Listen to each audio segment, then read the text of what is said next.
পুরনোটাই সঠিক। তাই যদি আপনি দুটো তুলনা করেন, যদি আপনি অভিন্নতা পান, পুরনোটার অংশবিশেষ নিতে পারেন এবং নতুনটা পুরোপুরি মানবেন, তবে আপনাকে যাচাই করতে হবে নতুনটা সঠিক কি না। ভাইয়ের আগের প্রশ্ন অনুযায়ী কিভাবে আপনি জানবেন এই গাইডটি সত্য বলছে? আমি আপনাকে বলবো, বর্তমানে বিজ্ঞানের সহায়তায় আমরা প্রমাণ করতে পারি কেবলমাত্র একটি ধর্মগ্রন্থ যেটি 100% সঠিক এবং প্রতিষ্ঠিত বৈজ্ঞানিক তথ্যের সঙ্গে মিল রয়েছে, এটা হচ্ছে কোরআন। তাই এর উপর ভিত্তি করে যদি আপনি ভুল গাইড অনুসরণ করেন, নাও হতে পারেন আপনি এই পরীক্ষায় সফল। এই দুনিয়া ভাই পরকালের জন্য একটা পরীক্ষা। আল্লাহ কোরআনে বলেছেন সূরা মুলক অধ্যায় নম্বর 67 আয়াত নম্বর 2, আল্লাযী খালাকাল মাউতা ওয়াল হায়াতা, তিনি আল্লাহ যিনি সৃষ্টি করেছেন জীবন ও মৃত্যু পরীক্ষার জন্য তোমাদের মধ্যে কর্মে কে উত্তম। তাহলে যখন আপনি পরীক্ষায় অবতীর্ণ হন, আপনাকে অবশ্যই সঠিক গাইড পড়তে হবে। আর সর্বশেষ এবং চূড়ান্ত গাইড মানুষের জন্য হচ্ছে মহিমান্বিত কোরআন। এরপর আর কোনো গাইড আসবে না, আর কোনো পয়গম্বর আসবেন না। তাহলে এটি হচ্ছে একমাত্র গ্রন্থ যা আপনাকে মুক্তির পথে নিয়ে যাবে, স্বর্গে নিয়ে যাবে, আপনাকে জান্নাতে নিয়ে যাবে। আপনার দ্বিতীয় প্রশ্নের উত্তরে বলছি, জিহাদ শব্দটির মানে কি? এই শব্দটিকে বেশিরভাগ ক্ষেত্রে ভুল বোঝা হয়। ইসলামে জিহাদ এটিকে কেবল অমুসলিমরাই ভুল বোঝে না, এমনকি মুসলিমরাও ভুল বুঝে থাকে।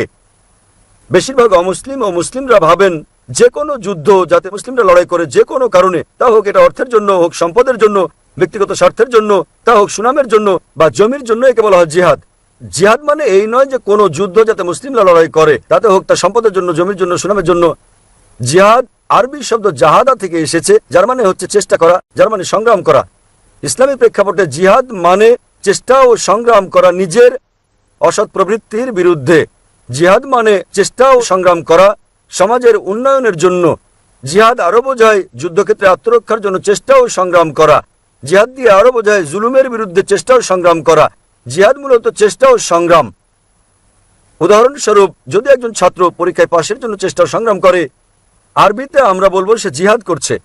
অনেক মানুষেরই ভুল ধারণা রয়েছে যে জিহাদ শুধুমাত্র করতে পারে মুসলিমরাই। কোরআনে অন্তত দুটো আয়াতে বলা হয়েছে যে এমনকি অমুসলিমরাও জিহাদ করতে পারে। আল্লাহ কোরআনে বলেছেন সূরা লুকমান অধ্যায় নম্বর 31 আয়াত 14, আমি মানুষকে তার পিতামাতার সঙ্গে সদ্ব্যবহার করার নির্দেশ দিয়েছি। তার মা কষ্টের পর কষ্ট সহ্য করে তাকে গর্ভে ধারণ ও জন্ম দিয়েছে। পরের আয়াত সূরা লুকমান অধ্যায় 31 আয়াত নম্বর 15 বলা হয়েছে, তবে যদি তোমাদের পিতামাতা জিহাদ করে, চেষ্টা ও সংগ্রাম করে আল্লাহ ছাড়া আর কারো উপাসনা করার জন্য যার সম্পর্কে তোমার কোনো জ্ঞান নেই, তাহলে তাদের মান্য করো না, কিন্তু তথাপিও তাদের সাথে ভালোবাসা ও মমতার সঙ্গে বসবাস করো। কোরআনে একই কথা আবার বলা হয়েছে সূরা আনকাবুত অধ্যায় নম্বর 29 আয়াত নম্বর 8, যা আল্লাহ বলেছেন আমি মানুষকে তাদের পিতামাতার প্রতি সদয় হওয়ার নির্দেশ দিয়েছি, তবে যদি তাদের পিতামাতা জিহাদ করে, চেষ্টা ও সংগ্রাম করে আল্লাহ ছাড়া অন্য কারো উপাসনা করার জন্য, তবে তাদের মান্য করবে না। এখানে আল্লাহ অমুসলিম পিতামাতার ব্যাপারে বলেছেন যারা তাদের সন্তানদের শিরক করতে বাধ্য করছে সর্বশক্তিমান আল্লাহ ছাড়া অন্য কারো উপাসনা করতে। তাই এখানে আল্লাহ বলেছেন অমুসলিম পিতামাতারা জিহাদ করছে, তবে এই জিহাদ ফি সাবিলিশ শয়তান। আমাদের মুসলিমদের যা করা উচিত তা হচ্ছে জিহাদ ফি সাবিলিল্লাহ। সুতরাং যে কোনো কারণে জিহাদ শব্দটি ব্যবহার করা হোক না কেন, এটা সাধারণভাবে ব্যবহৃত হয় এবং বোঝায় যে এটা জিহাদ ফি সাবিলিল্লাহ যদি অন্য কিছু না থাকে। তাই জিহাদ মূলত বোঝায় চেষ্টা ও সংগ্রাম করা। এবং অনেক সময় পাশ্চাত্যের লোকেরা তারা জিহাদ শব্দটিকে পবিত্র যুদ্ধ বলেছে। আরবিতে পবিত্র যুদ্ধ মানে হারবুম মুকাদ্দাসা। এই শব্দ হারবুম মুকাদ্দাসা পবিত্র কোরআনে কোথাও নেই, রাসূলের কোনো হাদিসেও এটি নেই। এই পবিত্র যুদ্ধ কথাটি প্রথম ব্যবহার করা হয় ক্রুসেডারদেরকে বোঝাতে। ক্রুসেডারদের যারা বলপূর্বক খ্রিস্ট ধর্ম বিস্তার করেছিল, তারা ধর্ম বিস্তারের জন্য হাজার হাজার মানুষকে হত্যা করেছিল। বর্তমানে এই শব্দটি মুসলিমদের ক্ষেত্রে ব্যবহার করা হয় ইসলামের ক্ষেত্রে, যা পুরোপুরি ভুল। কোরআনে কোথাও বলা হয়নি যে জিহাদ মানে পবিত্র যুদ্ধ, এবং কোরআনের ভাষা অত্যন্ত স্পষ্ট। আল্লাহ বলেছেন কোরআনে সূরা মাইদা অধ্যায় 5 আয়াত নম্বর 32 যে যদি কেউ কোনো মানুষকে হত্যা করে, হোক সে মুসলিম বা অমুসলিম, যদি হত্যার অপরাধে বা পৃথিবীতে অনর্থের সৃষ্টির অপরাধে না হয়, সেজন্য সমস্ত মানবজাতিকে হত্যা করলো। পৃথিবীতে এমন কোনো ধর্মগ্রন্থ নেই যাতে বলা হয়েছে তুমি যদি একজন মানুষকে হত্যা করো তাহলে সমগ্র মানবজাতিকে হত্যা করলে, এবং তুমি যদি একজন মানুষকে বাঁচাও তাহলে তুমি সমগ্র মানবজাতিকে বাঁচালে। তাহলে এরকম একটা ধর্ম কিভাবে যাতে বলা হয়েছে সন্ত্রাসবাদ ছড়াতে তুমি একটি নিরপরাধ মানুষও হত্যা করতে পারবে না? এটা হচ্ছে মূলত মিডিয়ার কাজ, যারা ইসলাম সম্পর্কে বিভ্রান্তি ছড়িয়ে বেড়াচ্ছে। আশা করি উত্তরটা পেয়েছেন। ঠিক বলেছেন। তাহলে কি আপনি বিশ্বাস করেন যে ইসলাম শান্তির ধর্ম? হ্যাঁ হ্যাঁ, আমি বিশ্বাস করি। আপনি কি এক ঈশ্বর বিশ্বাস করেন? হ্যাঁ। আপনি কি বিশ্বাস করেন যীশু খ্রিস্ট ঈশ্বর? আমার ধর্ম মতে তাই। আমি বিশ্বাস করি তিনি ঈশ্বর, তিনি আমাদের ঈশ্বরের পুত্র। এমন কোনো কথা কি আছে সম্পূর্ণ বাইবেলে যেখানে যীশু খ্রিস্ট তারপর শান্তি প্রতিষ্ঠিত নিজে বলেছেন, কোন দ্ব্যর্থহীন বাক্য, কোন সুস্পষ্ট উক্তি আপনার জানা মতে বাইবেলের মধ্যে যেখানে যীশুখ্রিস্ট তারপর শান্তি বর্ষিত হোক নিজে বলেছেন যে আমি ঈশ্বর, অথবা বলেছেন আমার উপাসনা করো। যদি আপনি বাইবেলের কোনো অনুচ্ছেদ দেখাতে পারেন সুস্পষ্ট করে বলা দ্ব্যর্থহীনভাবে যেখানে যীশুখ্রিস্ট তারপর শান্তি বর্ষিত হোক নিজে বলেছেন তিনি ঈশ্বর, অথবা বলেছেন আমার উপাসনা করো, আমি আপনার সঙ্গে আপনার ধর্ম গ্রহণ করব। ভাই আপনি কি পারবেন বাইবেল থেকে একটা দ্ব্যর্থহীন উক্তি বের করে দেখাতে আমাকে যেখানে যীশুখ্রিস্ট তারপর শান্তি বর্ষিত হোক নিজে বলেছেন যে তিনি ঈশ্বর? কেবল একটি দুটি নয়। আমি একজন ছাত্র বাইবেলের। ভাই আপনি কি বাইবেল পড়েছেন? আমি সত্যি বলতে চাই, আমি বাইবেল বিষয়ে সচেতন নন। তো কিভাবে আপনি আপনার ধর্ম অনুসরণ করছেন যেখানে আপনি বাইবেলই পড়েননি?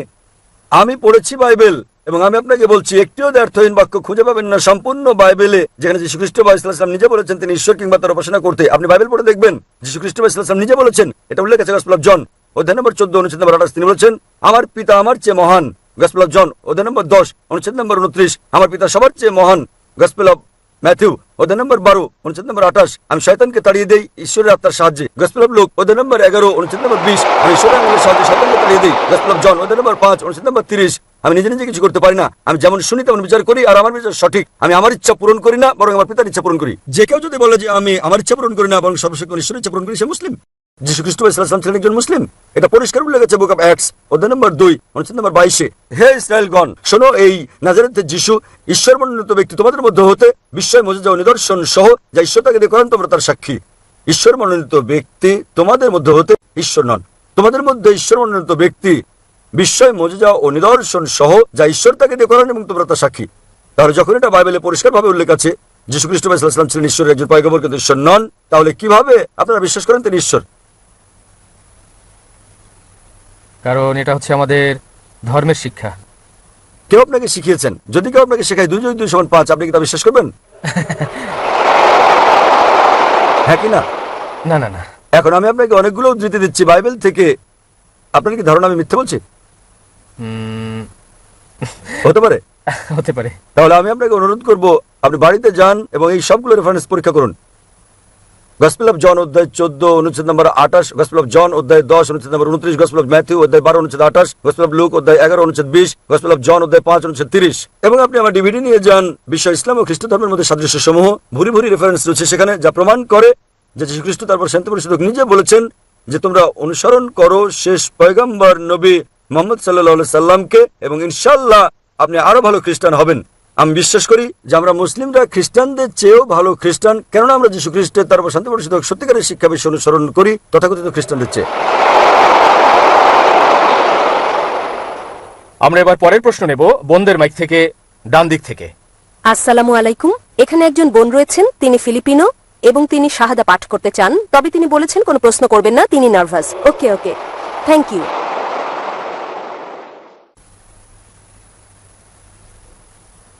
যতক্ষণ না আমি বুঝতে পারি যে তিনি মূলনীতিগুলোতে বিশ্বাস করেন, আমি কি করে শাহাদা পাঠ করাই? আমি আপনার কাছে জানতে চাই বোন, আপনি কি বিশ্বাস করেন যে ঈশ্বর একজন? আবার বলুন। আপনি কি বিশ্বাস করেন ঈশ্বর একজন? হ্যাঁ। আপনি কি বিশ্বাস করেন যীশু খ্রিস্ট ঈশ্বর তারপর শান্তি বর্ষিত হোক? আল্লাহ, আল্লাহর যিশু। আপনি বিশ্বাস করেন না? আমি বিশ্বাস করি। আপনি বিশ্বাস করেন যীশু খ্রিস্ট ঈশ্বর, না বিশ্বাস করেন তিনি পয়গম্বর? পয়গম্বর। আপনি বিশ্বাস করেন যীশু খ্রিস্ট ঈশ্বরের পয়গম্বর?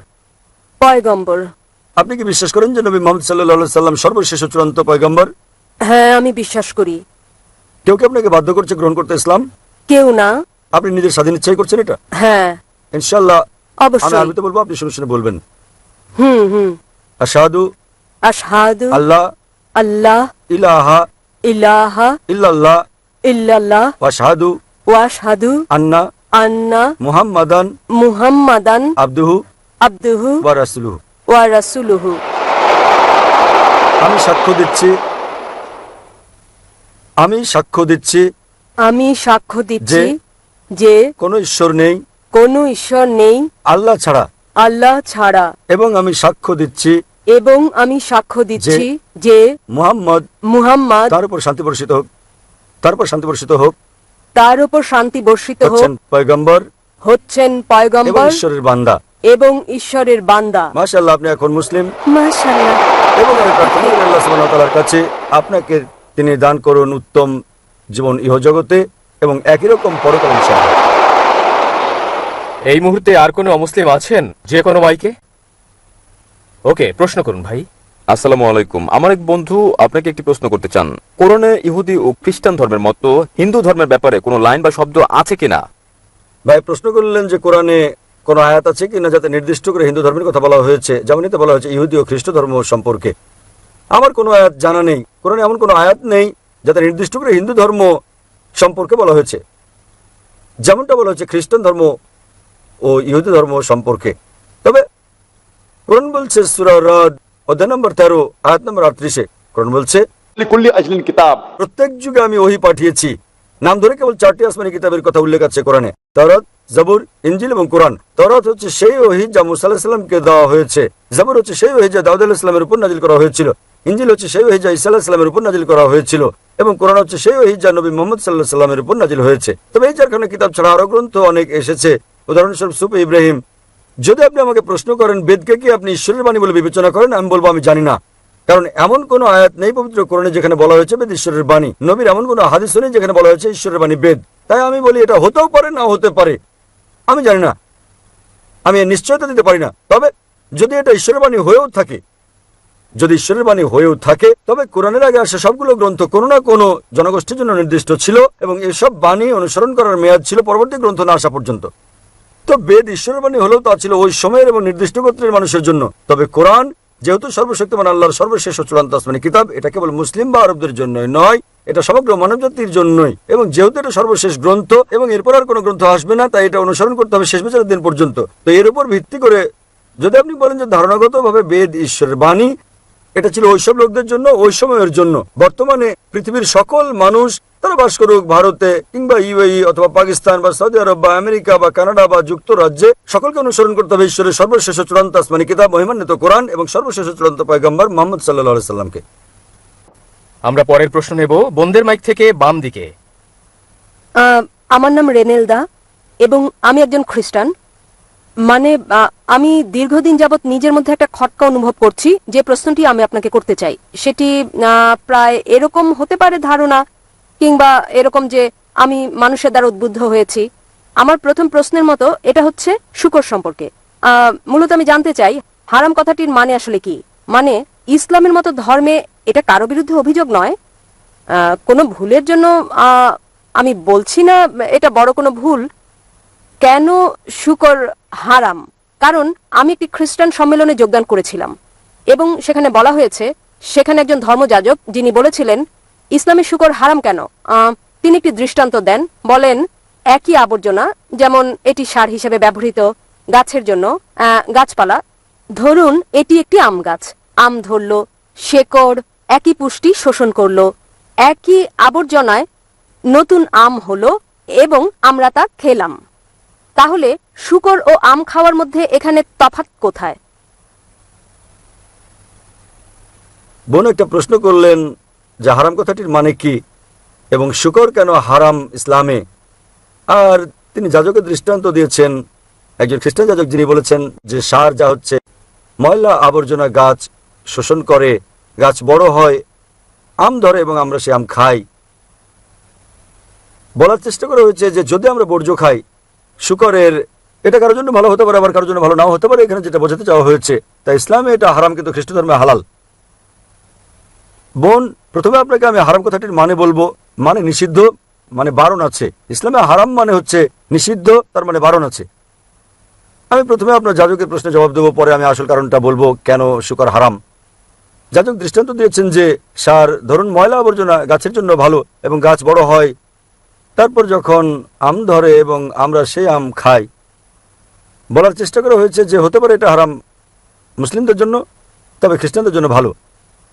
যদি আপনি তুলনা করেন সার যা মানুষের জন্য আবর্জনা, তা গাছের জন্য ভালো হতে পারে, কারণ গাছপালা ও মানুষ দুটো ভিন্ন জীব, তারা এক নয়, তারা ভিন্ন। কিন্তু ইসলাম ও খ্রিস্ট ধর্মের মানব জাতি একই।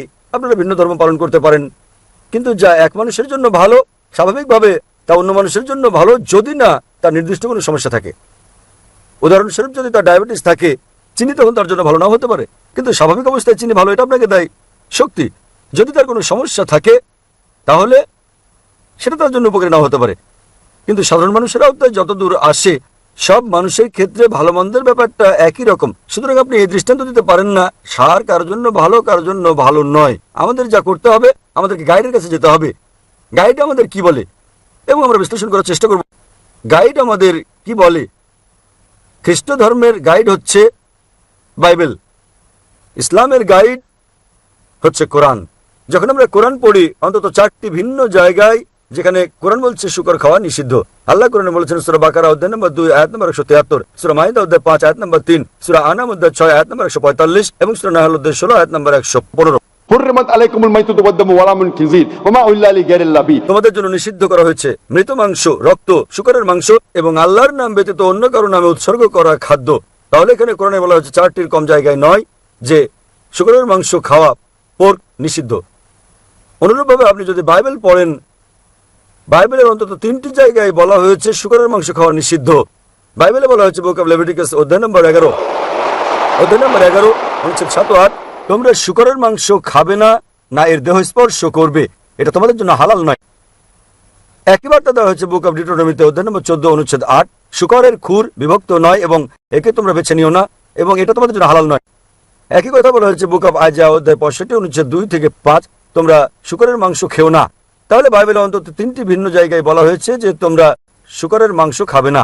এবং যীশু খ্রিস্ট তারপর শান্তি প্রস্তাব বলেছেন গসপেল অফ ম্যাথিউ অধ্যায় নম্বর 5 অনুচ্ছেদ 7 থেকে 20, ভেবো না যে আমি নিয়ম ভাঙতে বা নবীদের ধ্বংস করতে এসেছি। আমি ধ্বংস করতে আসিনি, বরং পূর্ণ করতে এসেছি। কেউ যদি একটি হিতোপদেশ ভঙ্গ করে, তাকে স্বর্গরাজ্যে ডাকা হবে না।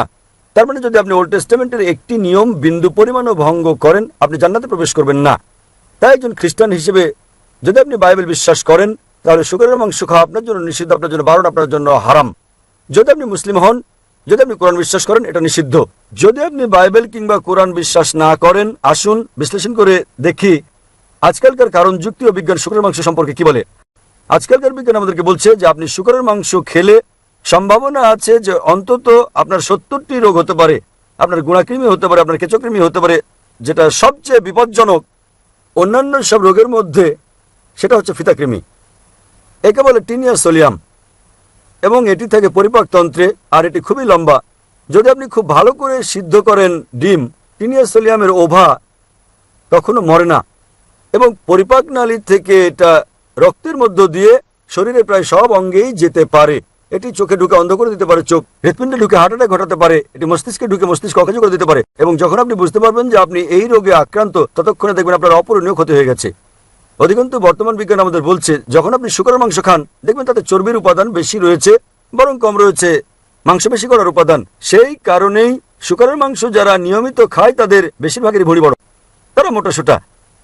বর্তমান বিজ্ঞান আমাদের বলছে যে শুকরের মাংস খেলে তাদের বেশি সম্ভাবনা থাকে অ্যাথেরোক্লোসিস হওয়ার। অ্যাথেরোক্লোসিস আজকাল বিজ্ঞান আমাদের বলছে যে যদি আপনি নিয়মিত শুকরের মাংস খান, আপনার উচ্চ রক্তচাপ হতে পারে। সেজন্য বর্তমানে 50%-এর বেশি আমেরিকান তারা উচ্চ রক্তচাপে ভুগছে, কারণ তাদের বেশিরভাগই শুকর খায়। বর্তমান বিজ্ঞান এটা বলছে যে পৃথিবীর বুকে সবচেয়ে নোংরা প্রাণীর অন্যতম হচ্ছে শুকর। যেখানে আপনি ময়লা আবর্জনা দেখবেন, সেখানে শুকর দেখতে পাবেন। বর্তমান বিজ্ঞান এও বলছে যে শুকর পৃথিবীর সবচেয়ে নির্লজ্জ প্রাণীগুলোর অন্যতম। শুকর বর্তমানে পৃথিবীর বুকে সবচেয়ে নির্লজ্জ প্রাণীগুলোর অন্যতম প্রাণী। এরা উপভোগ করে এটা দেখে যে স্বামী স্ত্রীকে, নিজ সহচরকে বন্ধুর সঙ্গে যৌনাচারে দেখে। পাশ্চাত্যের দেশগুলোতে আমরা ডান্স পার্টি দেখতে পাই। ডান্স পার্টির পর স্ত্রী বদল করে নেয় তারা। তুমি আমার স্ত্রীর সঙ্গে ঘুমাবে, আমি তোমার স্ত্রীর সঙ্গে ঘুমাবো। আপনি এটাকে ভদ্রতা ভাববেন? এবং একটা বৈজ্ঞানিক বিষয় আছে যে শুকর খেলে শুকরের মতো আচরণ করে থাকে। আশা করি উত্তরটা পেয়েছেন বোন। হ্যাঁ, ভেরি গুড। আমার পরের প্রশ্ন হচ্ছে প্রসাদ ও চরণামৃত সম্পর্কে, যা মন্দিরে দেয়া হয়। আমি জানতে চাই এটা কতটা ভিন্ন। যখন মুসলিমরা হজে যায়, তারা খেজুর ও জমজমের পানি নিয়ে আসে, তাহলে মুসলিমদের কেন প্রসাদ বা চরণামৃত গ্রহণ বন্ধ করতে হবে? তফাৎ কোথায়? একটা ভালো প্রশ্ন করেছেন। তিনি বললেন যখন হিন্দুরা মন্দিরে যায় তাদের প্রসাদ দেওয়া হয়, যখন মুসলিমরা হজে যায়, হজ থেকে ফিরে মুসলিমরা খেজুর দেয়। তফাৎ কি? তফাৎটা হচ্ছে যে প্রসাদ খাদ্য যা দেবতাকে উৎসর্গ করা হয়। হিন্দু ধর্মে আপনি দেখবেন হিন্দু ধর্ম আলাদা। হিন্দুরা যা করে তা হচ্ছে তারা মন্দিরে যায় এবং দেবতাকে খাদ্য দেয়। আল্লাহ কোরআনে বলেছেন সূরা আনাম অধ্যায় নম্বর 6 আয়াত নম্বর 14, আল্লাহ সবার জন্য আহার যোগান, কিন্তু তার খাওয়ার প্রয়োজন হয় না। আমরা মানুষে কিভাবে ঈশ্বরকে খাদ্য দেই? এছাড়া কোরআন অন্তত 4টি জায়গায় বলা হয়েছে যা আমি আগে উল্লেখ করেছি। সূরা বাকারা অধ্যায় 2 আয়াত 173, সূরা মাইদা অধ্যায় 5 আয়াত নম্বর 3, সূরা আনাম অধ্যায় 6 আয়াত 145 এবং সূরা নাহল অধ্যায় 16 আয়াত নম্বর 115। حرمت عليكم الميتة والدم ولحم الخنزير وما أهل لغير الله به। তোমাদের জন্য হারাম খাদ্য হচ্ছে মৃত মাংস, রক্ত, শূকরের মাংস এবং আল্লাহ ছাড়া অন্য কারো নামে উৎসর্গ করা খাদ্য। তাহলে যদি আপনি এমন খাদ্য খান যা আল্লাহ ছাড়া অন্য কারো নামে উৎসর্গ করা হয়েছে তবে তা হারাম। মুসলিমরা যখন হজ বা উমরা করতে যান তখন তারা খেজুর নিয়ে আসেন। কেউ বলে না এই খেজুর সর্বশক্তিমান ঈশ্বরকে দেওয়া হয়েছে। খেজুর আপনারা জানেন, কারণ সৌদি আরবের অন্যতম প্রধান ফল হচ্ছে এই খেজুর। তাই যখন আমরা সে দেশে যাই আমরা ওই ফল নিয়ে আসি কেবলই উপহার হিসেবে। কোনো মুসলিম কোনোদিন বলেনি যে এই খেজুর সর্বশক্তিমান ঈশ্বর বা আল্লাহকে দেওয়া হয়েছে। এবং খেজুর অত্যন্ত পুষ্টিকর, এটা খুবই পুষ্টিকর এবং এটা খুবই স্বাস্থ্যকর। তাহলে এটা কেবল উপহার হিসেবে, যেভাবে আপনারা মিষ্টি খাওয়ান, যখন আপনারা ভারত থেকে বিদেশে যান তখন মিষ্টি খাওয়ান, তাহলে এটা খুবই সুস্বাদু ফল এবং এটি সৌদি আরবের একটি প্রধান ফল। এর কোনো সম্পর্ক নেই। কেউ বলে না যে এই খেজুর সর্বশক্তিমান ঈশ্বরকে দেওয়া হয়েছে। যদি হিন্দুরা সর্বশক্তিমান ঈশ্বরকে খেজুর দেয় তাহলে সেই খেজুরটা খাওয়া হারাম। যদি হিন্দুদের কেউ সর্বশক্তিমান ঈশ্বরকে এই খেজুর দেয় তাহলে সেই খেজুরটা খাওয়া আমাদের জন্য হারাম। তাই কেউ যদি আল্লাহ ছাড়া অন্য কারো নাম নেয় কোনো খেজুরে, সে খেজুরও হারাম হয়ে যাবে। এটাই হচ্ছে মুসলিম ও হিন্দুদের মধ্যে পার্থক্য। আমরা বিশ্বাস করি না যে সর্বশক্তিমান ঈশ্বরের খেতে হয়, আমরা মানবজাতি আমাদের খাওয়ার প্রয়োজন হয়। আশা করি উত্তরটা পেয়েছেন। জি জি, ধন্যবাদ আপনাকে। আপনার কি আর কোনো প্রশ্ন আছে? হ্যাঁ হ্যাঁ, আমার পরের প্রশ্ন হচ্ছে, বোন সবচেয়ে গুরুত্বপূর্ণ প্রশ্নটা করুন, আর একটা সবচেয়ে গুরুত্বপূর্ণ প্রশ্ন করবেন। এটা হচ্ছে মূলত সন্দেহ সমকামিতায়। ইসলামে কি এটা নিষিদ্ধ এবং কেন তাহলে? কারণ আমার মত, গত 5 বছরে আমি অনেক সমকামীর সঙ্গে থেকেছি। এটা হচ্ছে, আমি বলছি তাদের অনুভূতি আছে যা তাদের সমলিঙ্গের জন্য, অথবা যাই হোক না কেন, এটা খুবই সত্যি। আমি বলতে চাই এটা সেরকম টান যা আমরা অনুভব করি, হতে পারে তা আমাদের স্বামীদের জন্য অথবা অন্য যার জন্যই হোক।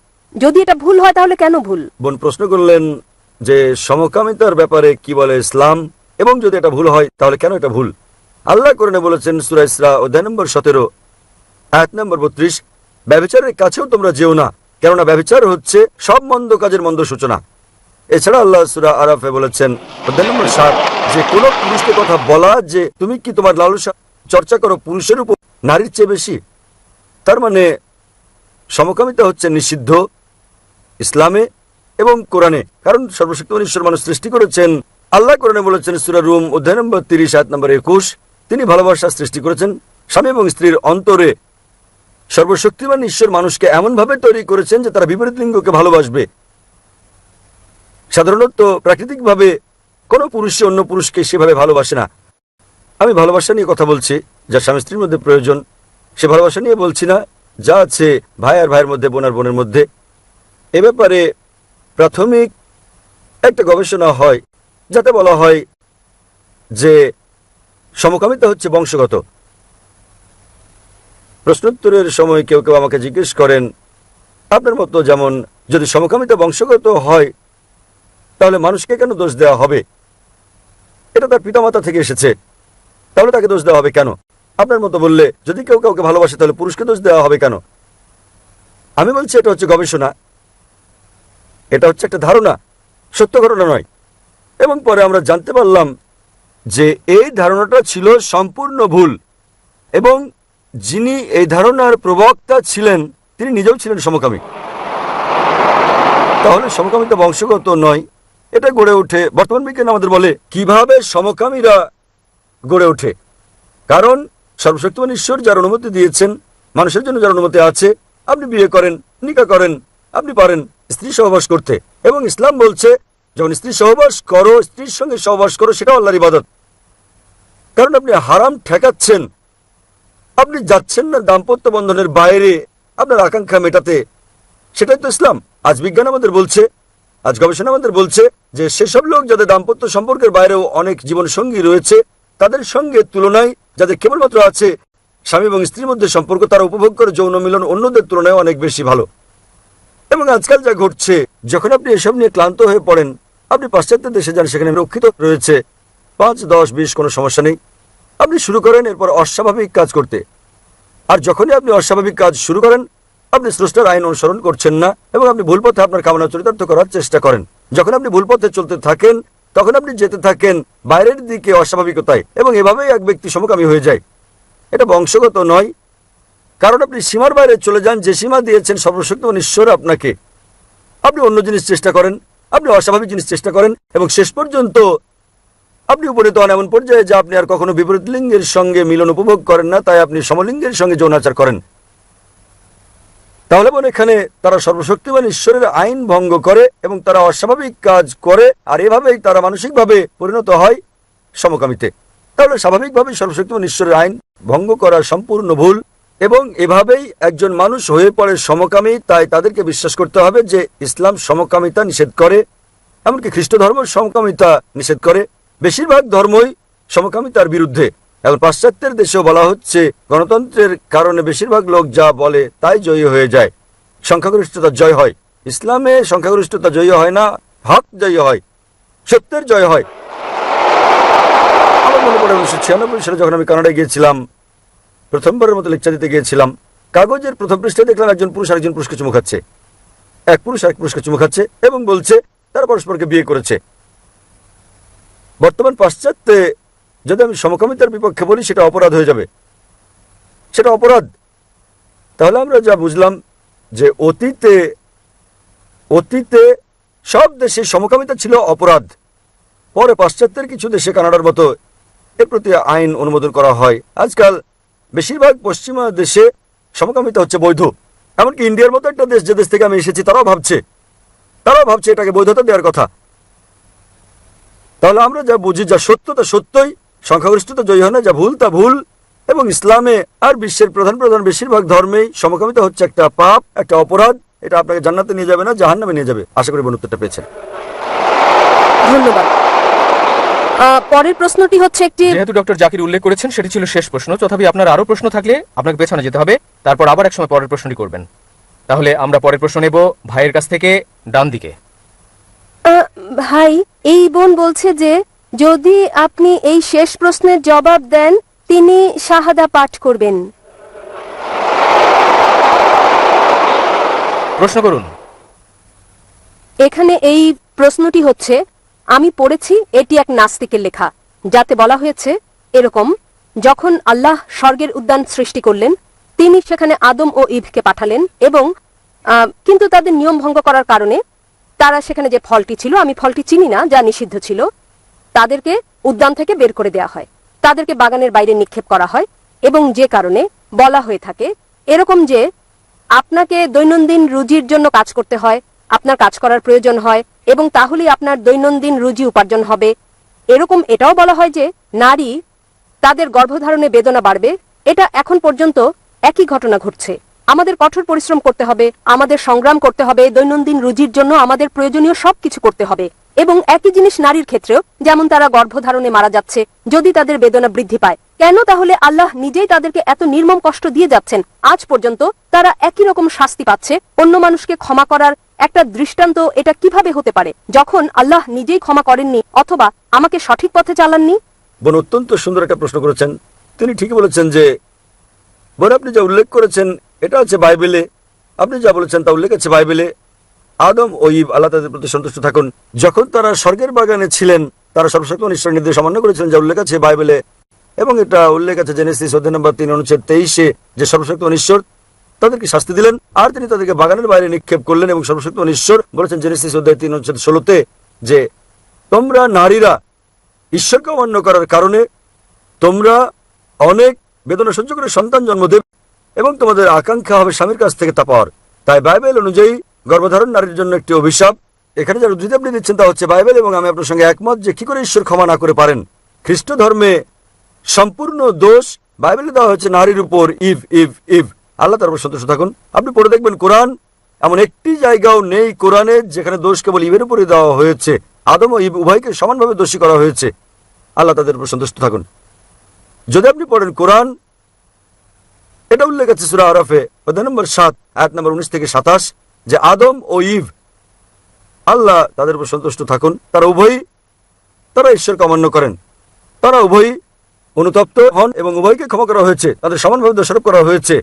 এমন একটা আয়াত নেই কোরআনে যেখানে কেবল ইভের উপর দোষ দেওয়া হয়েছে। আল্লাহ তার উপর সন্তুষ্ট থাকুন। কিন্তু কোরআনে সূরা তাহায় একটা আয়াত রয়েছে অধ্যায় নম্বর 20 আয়াত নম্বর 121-তে বলা হয়েছে যে আদম আলাইহিস সালাম তিনি ঈশ্বরকে অমান্য করেছেন। তাহলে একটা আয়াত রয়েছে যাতে কেবল আদম আলাইহিস সালামের কথা বলা হয়েছে। তবে মোটের উপর যদি ভালো করে দেখেন, কোরআন উভয়কে দোষারোপ করে, আদম এবং ইভ, তারা উভয়ই আল্লাহ তাদের উপর সন্তুষ্ট থাকুন। বাইবেলে দোষ দেওয়া হচ্ছে কেবলমাত্র নারীকে, আর সে কারণেই সর্বশক্তিমান ঈশ্বর বলেছেন তোমরা বহন করবে সন্তান বেদনা সহ্য করে এবং তোমাদের আকাঙ্ক্ষা থাকবে সেটা স্বামীর কাছ থেকে। তো বাইবেল অনুযায়ী গর্ভধারণ একটা অভিশাপ, কিন্তু যদি আপনি কোরআন পড়েন, গর্ভধারণ অভিশাপ নয়, গর্ভধারণ নারীর মর্যাদা বৃদ্ধি করে। আল্লাহ কোরআনে বলেছেন সূরা নিসা অধ্যায় নম্বর 4 আয়াত নম্বর 1, সে নারীকে সম্মান করো যে তোমাকে গর্ভধারণ করেছে। এছাড়াও কোরআন বলছে সূরা লুকমান অধ্যায় নম্বর 31 আয়াত নম্বর 14 এবং সূরা আহকাফ অধ্যায় 46 আয়াত নম্বর 15, আমি মানুষকে পিতামাতার প্রতি সদয় হওয়ার নির্দেশ দিয়েছি, কষ্টের পর কষ্ট সহ্য করে মা তোমাকে গর্ভধারণ করেছে এবং বেদনা সহ্য করে জন্ম দিয়েছেন। তাহলে এখানে আমরা বুঝি যে কোরআন বলছে যে আমাদের পিতামাতাকে সম্মান করতে হবে, বিশেষ করে মাকে। এবং আমাদের প্রিয় নবী মুহাম্মদ সাল্লাল্লাহু আলাইহি ওয়াসাল্লাম বলেছেন, এটা উল্লেখ আছে সহিহ বুখারীতে খণ্ড নম্বর 8 আদবের বই অধ্যায় নম্বর 2 হাদিস নম্বর 2, এক লোক আসলো মুহাম্মদ সাল্লাল্লাহু আলাইহি ওয়াসাল্লামের কাছে এবং তাকে জিজ্ঞেস করলো কে সবচেয়ে বেশি ভালোবাসা এবং সাহচর্য পাওয়ার যোগ্য এই পৃথিবীতে। নবী উত্তরে বললেন তোমার মা। লোকটি জিজ্ঞেস করলো তারপর কে? নবী আবার বললেন তোমার মা। লোকটি আবার জিজ্ঞেস করলো তারপর কে? নবী আবার বললেন তোমার মা। তারপর লোকটি জিজ্ঞেস করলো তারপর কে?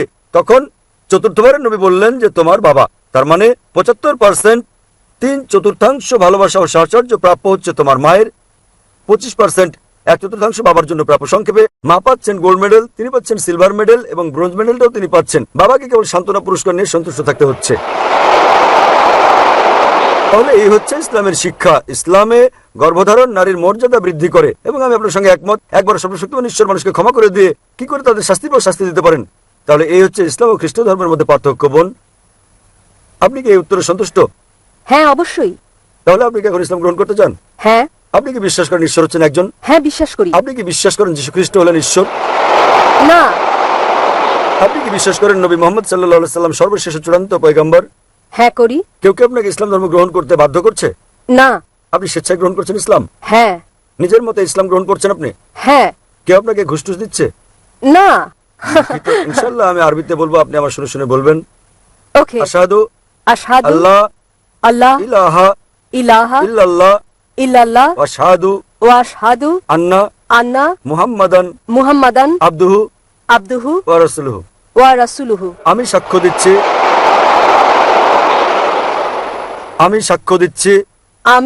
দিচ্ছি যে কোনো উপাস্য নেই আল্লাহ ছাড়া।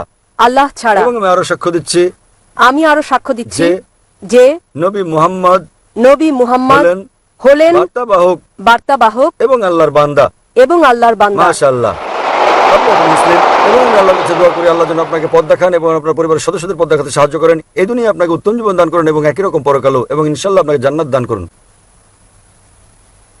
পরের প্রশ্নটি ভাইদের মাইক থেকে। আসসালামু আলাইকুম। আলহামদুলিল্লাহ ডক্টর জাকির, আমি প্রশংসা করি যে সিদ্ধান্ত আমি নিয়েছি আমাকে স্বাগত জানানোর এবং আমার চারপাশের ভালোবাসাকে অনুভব করি। যেহেতু ডক্টর জাকির আপনি আমার সংশয় দূর করেছেন, আমি চাই দয়া করে আপনি আমাকে এক ইসলামিক নাম দিন।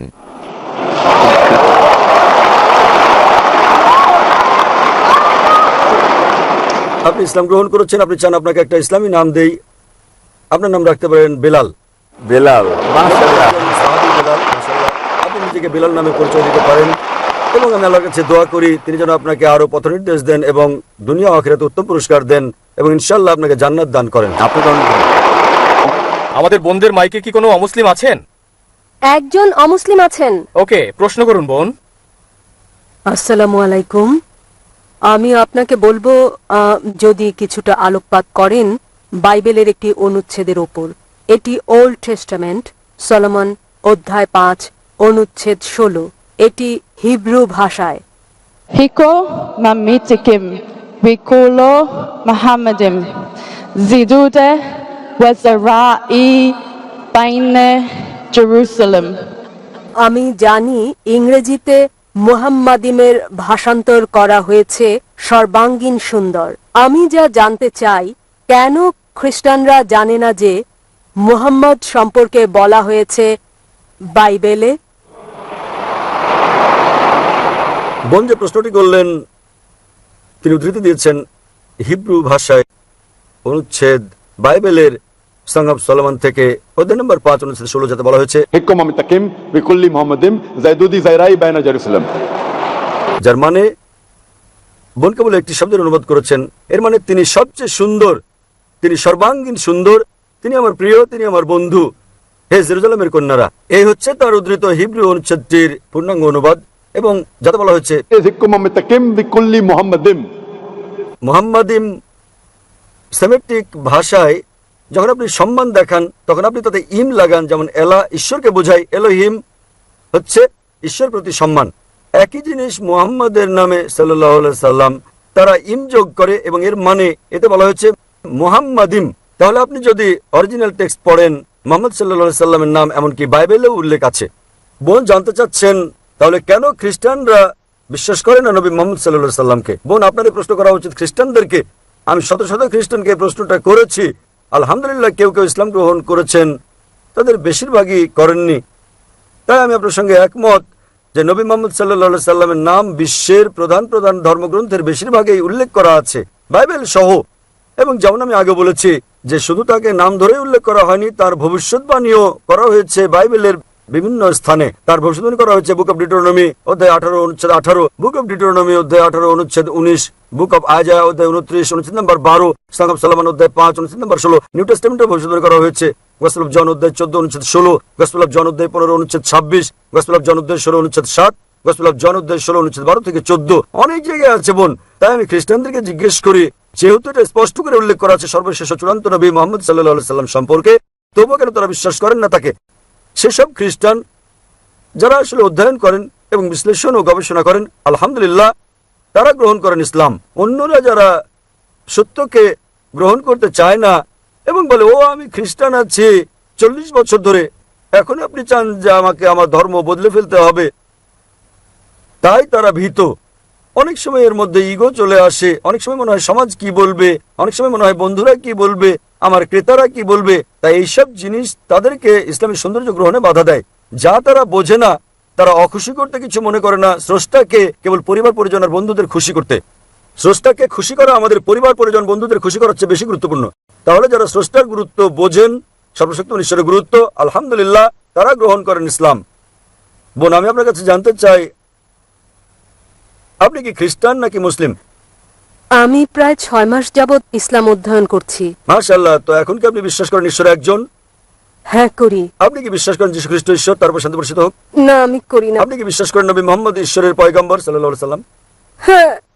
মাশাআল্লাহ। তাহলে যদি আপনি বিশ্বাস করেন ঈশ্বর একজন, আপনি বিশ্বাস করেন নবী মুহাম্মদ সাল্লাল্লাহু আলাইহি সাল্লাম ঈশ্বরের পয়গম্বর, এবং আমার মতে আপনার 6 মাসের গবেষণা, আপনার 6 মাসের গবেষণা আপনাকে সত্যের কাছে পৌঁছে দিয়েছে বোন। মাফ করবেন, আমি শুনিনি। এটা আনন্দের অশ্রু। আলহামদুলিল্লাহ। যখন কোনো লোক সত্য উপলব্ধি করে, যা এমনকি কোরআনে উল্লেখ করা আছে, যখন মানুষ শোনে আয়াত আল্লাহ সুবহানাহু ওয়া তাআলার, তখন সে বিশ্বাসীর চোখ দিয়ে পানি বেরিয়ে আসে। তাই এই অশ্রু আনন্দের এবং খুশির যে আপনি সত্যের সন্ধান পেয়েছেন, যেমনটি যীশু খ্রিস্ট তারপর শান্তি বর্ষিত বলেছেন গসপেল অফ জনে, তোমরা সত্য সন্ধান করো, এই সত্য তোমাদের মুক্তি দেবে। তাই আমি বিশ্বাস করি সত্য আজ আপনাকে মুক্ত করেছে বোন। আপনার 6 মাসের গবেষণা আপনাকে সত্যের কাছে নিয়ে এসেছে। বোন, আপনি কি ইসলাম গ্রহণ করতে চান? আলহামদুলিল্লাহ। বোন, আপনি কি ইসলাম গ্রহণ করতে চান? হ্যাঁ। কেউ কি আপনাকে বাধ্য করছে? মোটেই না। আপনি নিজের ইচ্ছে কবুল করতে চান? হ্যাঁ। ইনশাআল্লাহ আমি আরবিতে বলবো, আপনি শুনে শুনে বলবেন। ওকে। আশহাদু আশহাদু আল্লাহ আল্লাহ ইলাহা ইলাহা ইল্লাল্লাহ ইল্লাল্লাহ ওয়া আশহাদু ওয়া আশহাদু আন্না আন্না মুহাম্মাদান মুহাম্মাদান আবদুহু আবদুহু ওয়া রাসূলুহু। ওয়া রাসূলুহু। আমি সাক্ষ্য দিচ্ছি আমি সাক্ষ্য দিচ্ছি যে কোনো ইলাহ নেই যে কোনো ইলাহ নেই আল্লাহ ছাড়া, আল্লাহ ছাড়া, এবং আমি সাক্ষ্য দিচ্ছি এবং আমি সাক্ষ্য দিচ্ছি যে যে নবী মুহাম্মদ নবী মুহাম্মদ হলেন পয়গম্বর হলেন এবং পয়গম্বর আল্লাহর বান্দা। এবং আল্লাহর বান্দা। আল্লাহর বান্দা। মাশাআল্লাহ বোন, আপনি মুসলিম হয়েছেন, এবং আমি আল্লাহর কাছে দোয়া করি তিনি যেভাবে আপনাকে পথ দেখিয়েছেন সেভাবে আল্লাহ আপনাকে উসিলা করুন অন্য মুসলিমদের ইসলামে আসার জন্য, এবং আমি আল্লাহর কাছে দোয়া করি তিনি যেন আপনাকে এই দুনিয়া ও আখিরাতে কল্যাণ দান করেন এবং আপনাকে জান্নাত দান করেন, প্যারাডাইস, ইনশাআল্লাহ। তাহলে আছেন আর কোনো অমুসলিম অতিথি বোনদের মাইক কিংবা ভাইদের কোনো মাইকের সামনে? এখানে একজন আছেন, প্রশ্ন করুন। তিনি তার পরিচয় দিতে চান না, তাই আমি প্রশ্ন করব। ওকে। প্রশ্নটি হচ্ছে, এটা কি যথেষ্ট আল্লাহর উপর বিশ্বাস থাকা কেবল আপনার মনে, নাকি আপনাকে তা ঘোষণা করতে হবে জনসমক্ষে? বোন একটা গুরুত্বপূর্ণ প্রশ্ন করেছেন। আপনার প্রশ্নের জবাব দেওয়ার আগে আমি অমুসলিম ভাই বোনদেরকে অনুরোধ করব যে এটাই সুযোগ, এটাই শেষ অধিবেশন এই সম্মেলনের, দুবাই আন্তর্জাতিক শান্তি সম্মেলন। যদি আপনার কোনো প্রশ্ন থাকে ইসলামের উপর, খ্রিস্টান ধর্মের উপর, হিন্দু ধর্মের উপর, আপনাদের জন্য এটা একটা সুযোগ। দয়া করে নিঃসংকোচে মাইকের কাছে চলে আসুন। আপনি যে কোনো প্রশ্ন করতে পারেন, কোরআনের সমালোচনাও করতে পারেন। আমি যুবক, সহ্য করতে পারবো। এটাই আপনাদের সুযোগ, এটাই শেষ অধিবেশন। দয়া করে লজ্জাবোধ করবেন না, মাইকের কাছে আসুন এবং আপনার সন্দেহ দূর করুন। বোন একটা গুরুত্বপূর্ণ প্রশ্ন করেছেন যে এটাই কি যথেষ্ট কোনো ব্যক্তির জন্য বিশ্বাস রাখা সর্বশক্তিমান ঈশ্বরে এবং তার উপর বিশ্বাস রাখলে চলবে, না তাকে সেটা ঘোষণা করতে হবে? বোন, সবচেয়ে গুরুত্বপূর্ণ দিক হচ্ছে যে সেই ব্যক্তির সর্বশক্তিমান ঈশ্বরে বিশ্বাস থাকতে হবে। ঘোষণা করা জনসমক্ষে কিংবা অন্য কারো কাছে আবশ্যকীয় নয়। যদি বোন মনে করেন তার জীবন নাশের আশঙ্কা রয়েছে, তার সমস্যা রয়েছে, কিংবা সমাজ তার ক্ষতি করতে পারে, এসব ক্ষেত্রে অন্তরে বিশ্বাস রাখাটাই যথেষ্ট। তবে জীবনের উপর কোনো ঝুঁকি না থাকলে, সে ব্যক্তির কোনো বিপদ না হলে ঘোষণা করাটা ভালো, কারণ তাহলে ওই ব্যক্তি স্বাধীনভাবে ইসলাম পালন করতে পারবেন। কারণ যদি আপনার বিশ্বাস থাকে এবং আপনি তা অন্যদের কাছে গোপন করেন, তাহলে আপনাকে ইসলামের অনুসরণ করতে হবে গোপনে, যা কষ্টকর হয়ে পড়ে। তাই যদি আপনি মূলত জীবনের আশঙ্কা করেন অথবা আপনি আশঙ্কা করেন কেউ আপনার ক্ষতি করতে পারে, তাহলে ঘোষণা করা ফরজ নয়, বাধ্যতামূলক নয়। তবে এই ধরনের সমস্যা না থাকলে ঘোষণা করাটাই ভালো, কারণ আপনি আপনার ধর্ম প্রকাশ্যে পালন করতে পারবেন এবং আপনাকে গোপনে চর্চা করতে হবে না। আশা করি উত্তরটা পেয়েছেন। আপনাকে ধন্যবাদ। তাহলে আমাদের আর কোনো অমুসলিম অতিথি আছেন কোনো মাইকের কাছে? হ্যাঁ, প্রশ্ন করুন। আমি আমাদের সমন্বয়কারী ভাই মুস্তাকে অনুরোধ করবো, দয়া করে একজন একজন করে জিজ্ঞেস করুন। যে আমরা আগে বলেছি, প্রথম মাইক, তারপর দ্বিতীয়, তৃতীয়, তারপর চতুর্থ মাইক, ক্রমানুসারে যান, অন্যথায় বিশৃঙ্খলা হবে। কেউ মাইকে আসলে আমি অনুরোধ করবো ক্রমানুসারে আসতে। পুরুষদের জন্য প্রথম মাইক, দ্বিতীয় মাইক, মহিলাদের তৃতীয়, চতুর্থ, এভাবে আবার প্রথম থেকে। কারণ আমি অনুভব করি যে আমাদের সুবিচার করা উচিত। এই অমুসলিম ভাই অনেক সময় ধরে অপেক্ষা করে আছেন, তাই সুবিচার করুন এবং ক্রমানুসারে আসুন অধিবেশনের নিয়ম অনুযায়ী। হ্যাঁ ভাই, আপনার নাম এবং পেশা? হাই, আমার নাম আহমেদ। আমি গৌরব দেশ ইরাকের নাগরিক এবং আমি জন্মগত মুসলিম। আমার সমস্যা হচ্ছে যে আমি ইসলাম পালন করি যখন আমি ভাই, প্রথমে আমরা অমুসলিমদের প্রশ্ন নেব। অমুসলিমদের সব প্রশ্ন শেষ হলে তখন ইনশাল্লাহ আমরা আপনাকে সুযোগ দেব। হ্যাঁ, তবে আমি আপনাকে আমার সমস্যার কথা বলছি। তা হচ্ছে তবে আপনি বলেছেন আপনি আহমেদ এবং আপনি একজন জন্মগত আমি একজন মুসলিম। জন্মগত মুসলিম। কিন্তু এখন আপনি মুসলিম কি না? আমি অজ্ঞবাদী। ও, তো আপনি এখন ইসলাম ধর্ম ত্যাগ করেছেন? হ্যাঁ, আমি সন্দিহান। ওকে, ফাইন। যদি আপনি ইসলাম ধর্ম ছেড়ে থাকেন তাহলে আপনি প্রশ্ন করতে পারেন। ওকে, আমার প্রশ্ন হচ্ছে কি জন্য আমার আপনার অন্যান্য মুসলিম ও আমার কিছু বন্ধুর মতো বিশ্বাস নেই, যদিও আমি ইসলাম অনেকখানি অনুসরণ করি এবং উমরা করেছি, কিন্তু এখনো আমি ইসলামে নিষিদ্ধ বেশিরভাগ পাপ কাজ করি এবং মাঝে মাঝে আমি নামাজ ইত্যাদিতে অলসতা করি, যা ইসলামে পালন করতে হয়। আমি অনেক বই পড়েছি অন্য ধর্ম সম্পর্কিত ও ষড়যন্ত্র তথ্য সহ, এবং ইউটিউবে আমি আপনার ভিডিও, প্রামাণ্যচিত্র ইত্যাদি দেখেছি এবং আমার মাথায় ঘুরপাক খায় অনেক প্রশ্ন আল্লাহ, রাসূল ও সমগ্র মুসলিমদের ব্যাপারে। এবং মূলত সবচেয়ে গুরুত্বপূর্ণ প্রশ্ন হচ্ছে, আপনি কোনো বিতর্ক কিংবা প্রশ্নোত্তরে বলেছেন আল্লাহ হচ্ছেন স্রষ্টা এবং তিনি অসৃজিত, কিন্তু আমার উপলব্ধি যার সৃষ্টি হয়নি তার অস্তিত্ব কিভাবে সম্ভব? তথাপি তিনি থাকলে কেমন করে আমরা তাকে বুঝবো, কিভাবে তাকে দেখব বা তার কথা শুনবো বা তাকে ভয় করব, কিন্তু তার অস্তিত্ব জানবো যেহেতু তিনি সৃষ্টি হননি? এটা আমার প্রশ্নগুলোর একটি।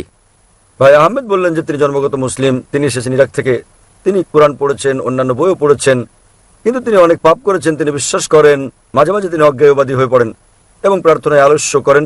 ভাই, আপনার আসল প্রশ্নের জবাব দেওয়ার আগে বলছি, যদি আপনি পাপ কাজ করেন এবং যদি আপনি প্রার্থনার ক্ষেত্রে আলস্য করেন, তাতে আপনি অমুসলিম হয়ে যাননি।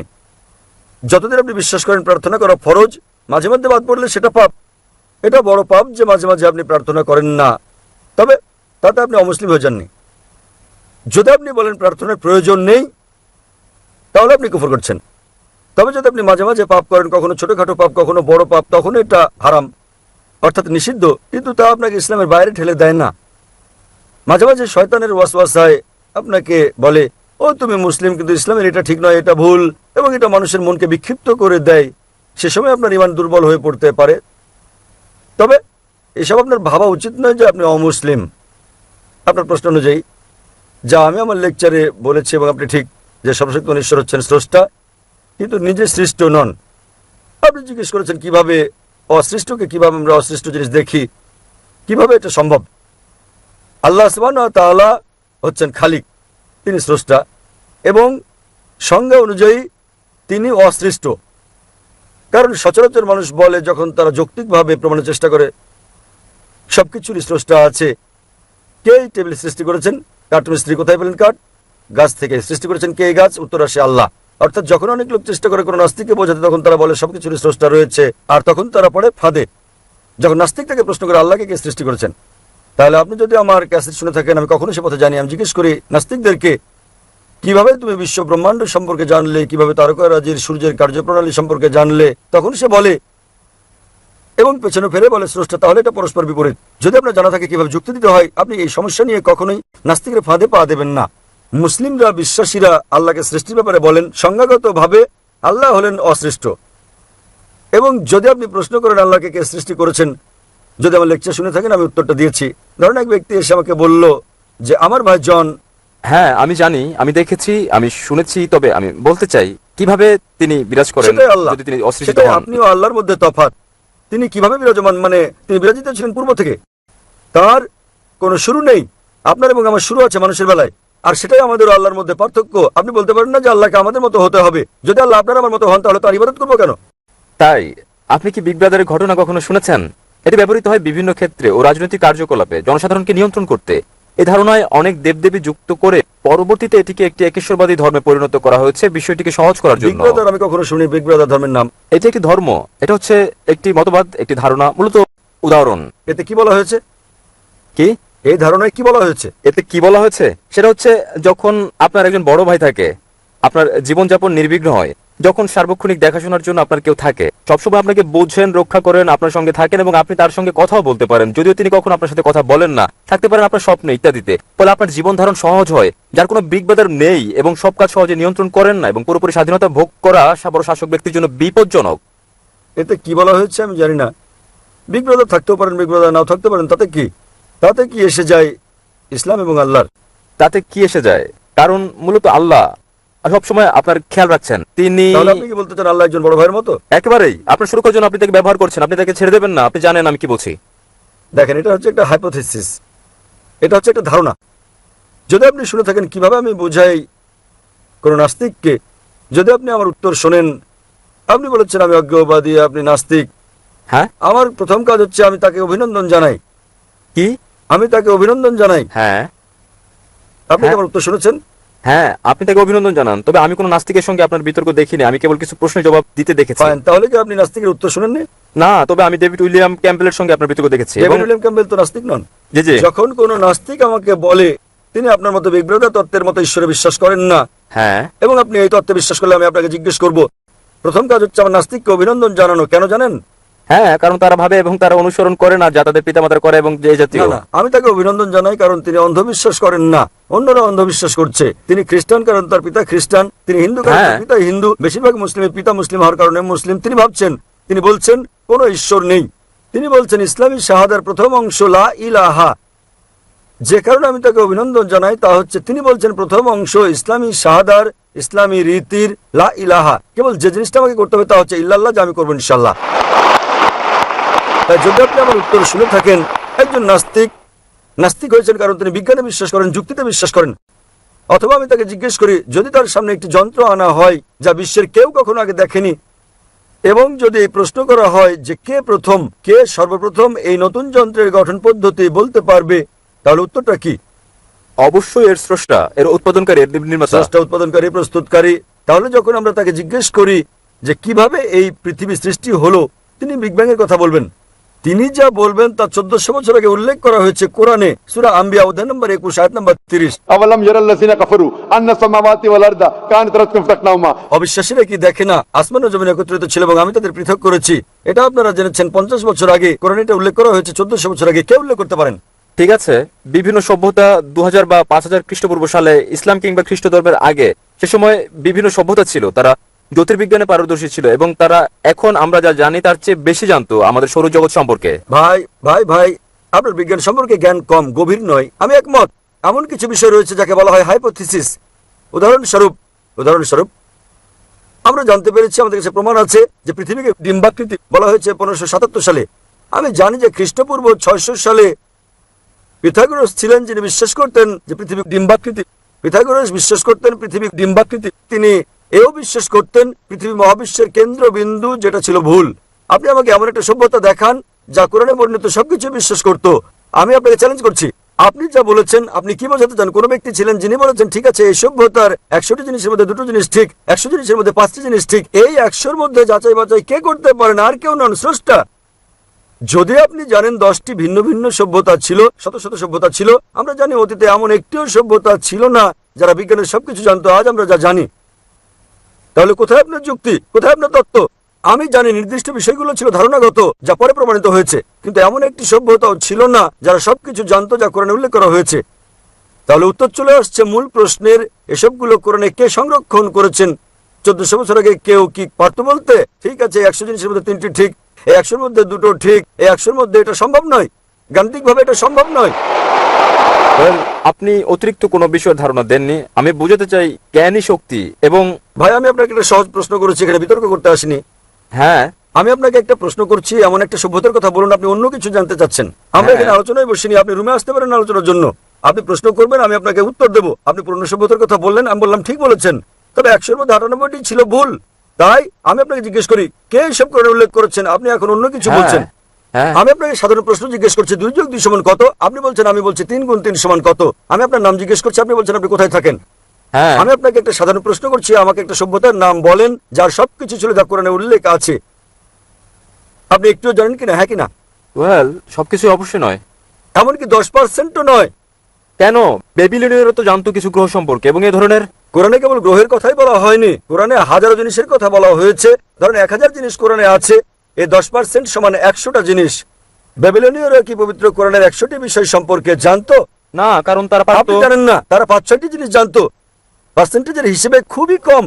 অবশ্যই। তাহলে কোরআনের রচনাকারী হতে পারেন কে? সৃষ্টিকর্তা ছাড়া কোনটি ঠিক কোনটি ভুল জানার জন্য বর্তমানে বিজ্ঞান সুপ্রতিষ্ঠিত করেছে ব্যাবিলনীয়দের উল্লেখিত ধারণা অনেক শতাব্দী পর আজ প্রমাণিত হয়েছে। তাহলে অতীতে ছিল এগুলো শুধুমাত্র ধারণা, যার মধ্যে অনেকগুলো বাতিল হয়ে গেছে, কয়েকটি গৃহীত হয়েছে। অতএব যেগুলো শতভাগ সঠিক তার সবগুলো সন্নিবেশিত করেছেন স্রষ্টা, অন্য কেউ নয়। আশা করি উত্তরটা পেয়েছেন। হ্যাঁ, তো ডান দিকের ভাইদের মাইকে কি কোনো অমুসলিম রয়েছেন?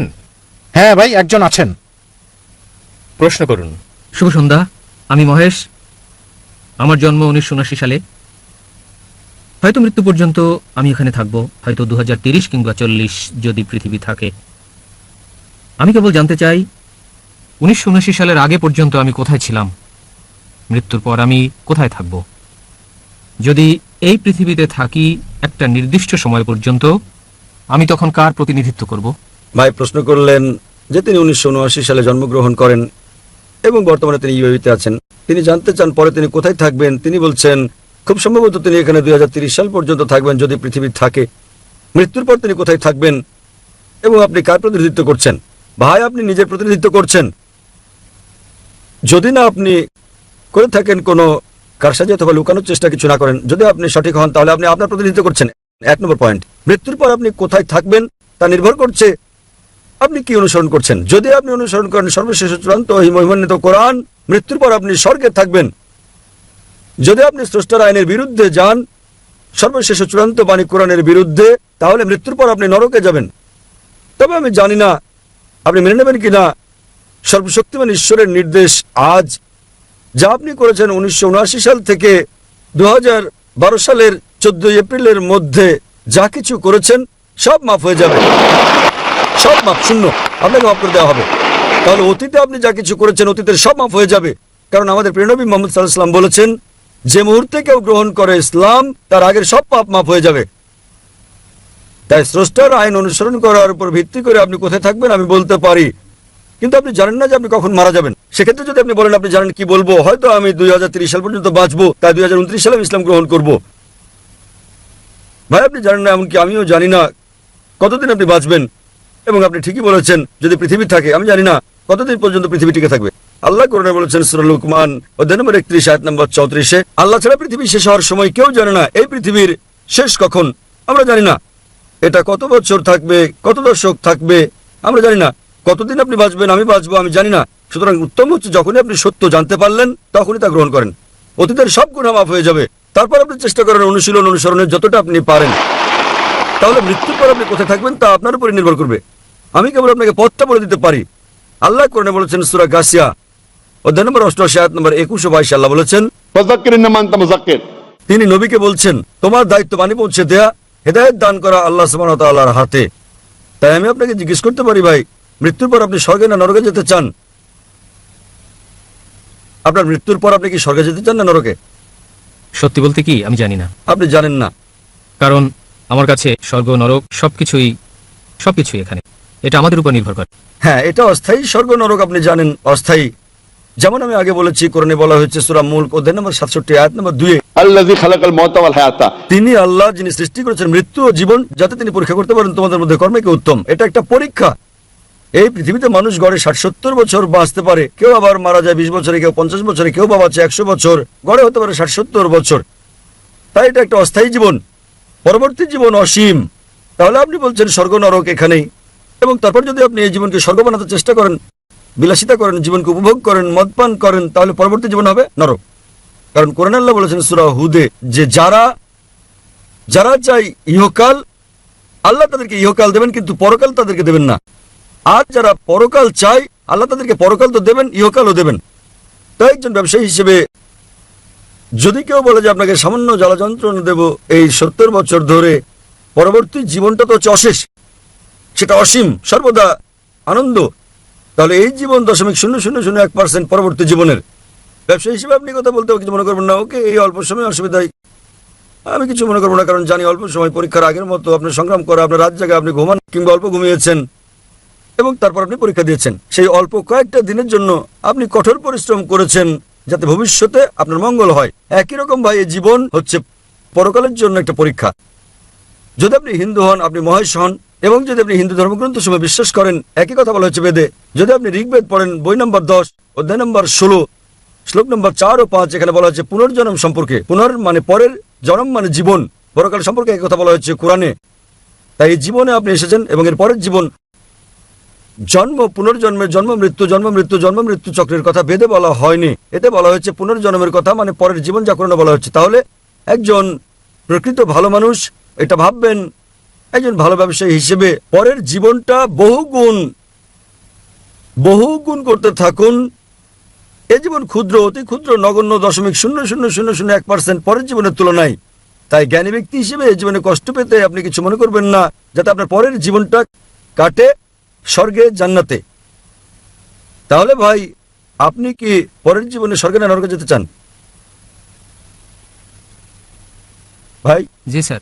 পরের জীবনে কি আপনি স্বর্গে যেতে চান নাকি নরকে? না স্যার, আমি পরের জীবন লাভের কথা ভাবছি না, কারণ পরের জীবন লাভ করতে চাইলে যদি আমি পরের জীবন নিতে যাই তা। আপনি কি হিন্দু ধর্মগ্রন্থ সময় বিশ্বাস করেন? জি স্যার। আপনি বিশ্বাস করেন? বেদে বিশ্বাস করেন না? ধর্মগ্রন্থ নয়, কিছু পয়েন্ট। আপনি কি বেদে বিশ্বাস করেন? হ্যাঁ, তবে আমি বেদের বেশি কিছু জানি না। কিন্তু আপনি বিশ্বাস করেন এটা পবিত্র গ্রন্থ, ঠিক? কি? আপনি বিশ্বাস করেন যে এটা ঈশ্বরের বাণী? না, আমি ভাবি আমি ঈশ্বর, আপনি ঈশ্বর, সবাই ঈশ্বর। ঈশ্বর, যা হিন্দু ধর্ম বলে আকাম ব্রহ্ম স্বামী। ঈশ্বরের সংজ্ঞাটা কি? আমি জানি না। আমি ঈশ্বর, আপনি ঈশ্বর, ঈশ্বরের সংজ্ঞা কি আমি জানি না। তার মানে আপনি জানেন না, আমিও জানি না। আমি তো নিজেকে চিনি। ওকে, আপনি বলছেন আপনি ঈশ্বর, আমি ঈশ্বর, আমরা সবাই ঈশ্বরের অংশ। আমি আপনাকে জিজ্ঞেস করছি ঈশ্বরের সংজ্ঞা কি, এবং আপনি বলেন আমি জানি না। আপনি কি বাংলায় কথা বলেন না অন্য কিছু? আমি বাংলায় বলি। তাহলে ঈশ্বরের সংজ্ঞাটা কি? আমি সংজ্ঞা দিতে পারি না, কেবল অনুভব করি। তো সংজ্ঞা না জেনেই বলছেন আপনি ঈশ্বর, আমি ঈশ্বর। কিন্তু আমি বুঝতে পারি স্যার, সেটা আমাদের কি? সবার মাঝে সর্বত্র ঈশ্বর আছেন। ঈশ্বরের সংজ্ঞা কি বলেন, তারপর আমি বলবো সর্বত্র ঈশ্বর আছেন কিনা এবং আপনি ঈশ্বর কি না। প্রথমে আমাকে ঈশ্বরের সংজ্ঞাটা তো দেন। যদি আপনার ঈশ্বরের সংজ্ঞায় ভুল হয়, আমি বলবো আমি সেই ঈশ্বরের কথা বলছি না। ঈশ্বরের সংজ্ঞাটা কি? আসলে আমি ভাষায় সংজ্ঞা দিতে জানি না স্যার। তো তার মানে আপনি বিশ্বাস করেন না, আমি সেই ঈশ্বরের কথা বলছি না যার কথা আপনি বলছেন। তাহলে আপনার আমাকে জিজ্ঞেস করা উচিত সংজ্ঞাটা কি, আমি বলে দিচ্ছি। জি স্যার, আপনি কি বলবেন? কি করা উচিত না জানলে তো আপনি কাউকে জিজ্ঞেস করেন, তাই না? জি স্যার। আপনি আমাকে জিজ্ঞেস করেন, আমি বলে দেবো। বেদ এবং উপনিষদে দেয়া ঈশ্বরের সংজ্ঞার পর আমি আসবো কোরআনে। যদি আপনি পড়েন উপনিষদ, ছান্দোগ্য উপনিষদ অধ্যায় নম্বর 6 অনুচ্ছেদ নম্বর 2 শ্লোক নম্বর 1, একম এবিদিত্যম, ঈশ্বর কেবলমাত্র একজন, দ্বিতীয় কেউ নেই। উল্লেখ আছে শ্বেতসূত্র উপনিষদে অধ্যায় নম্বর 6 শ্লোক নম্বর 9। नाच्यस्य कसिज जनिता न चदीपा। এটা সংস্কৃত উদ্ধৃতি যাতে বলা হয়েছে যে ঈশ্বরের চেয়ে বড় আর কেউ নেই, তার কোনো পিতা মাতা নেই। সর্বশক্ত ঈশ্বরের কোনো প্রভু নেই, তার চেয়ে বড় কেউ নেই, তার পিতা নেই, তার মাতা নেই। উল্লেখ আছে শ্বেতাক্ষেত্র উপনিষদে অধ্যায় নম্বর 4 শ্লোক নম্বর 19। न तस्य प्रतिमा अस्ति। মহান ঈশ্বরের কোনো প্রতিমা নেই। প্রতিমা সংস্কৃত শব্দ যার মানে প্রতিবিম্ব, ছবি, প্রতিকৃতি, ভাস্কর্য, মূর্তি। न तस्य प्रतिमा अस्ति। মহান ঈশ্বরের কোনো প্রতিবিম্ব নেই, কোনো ছবি নেই, প্রতিকৃতি নেই, পুতুল নেই, আলোকচিত্র নেই, প্রতিমা নেই, মূর্তি নেই, ভাস্কর্য নেই। একই কথা বলা হয়েছে যজুর্বেদে 32 নম্বর অধ্যায় শ্লোক নম্বর 3। न तस्य प्रतिमा अस्ति। মহান ঈশ্বরের কোনো প্রতিবিম্ব নেই, কোনো ছবি নেই, কোনো প্রতিকৃতি নেই, কোনো আলোকচিত্র নেই, ভাস্কর্য নেই। আরো বলা হয়েছে হিন্দু ধর্মের ব্রহ্মসূত্রে एकम ब्रह्म द्योत्या नास्ते नीना नास्ते किंचन। ঈশ্বর কেবলমাত্র একজন, দ্বিতীয় কেউ নেই, আর কেউ নেই, আর কেউ নেই, আর কোথাও। তো এই সংজ্ঞার উপর ভিত্তি করে ঈশ্বর একজন, তার মতো কেউ নেই। এবং কোরআনে আরো বলা হয়েছে সূরা ইখলাসে অধ্যায় নম্বর 112 আয়াত নম্বর 1 থেকে 4। ঈশ্বরের সংজ্ঞা হচ্ছে कुल हुवल्लाहु अहद।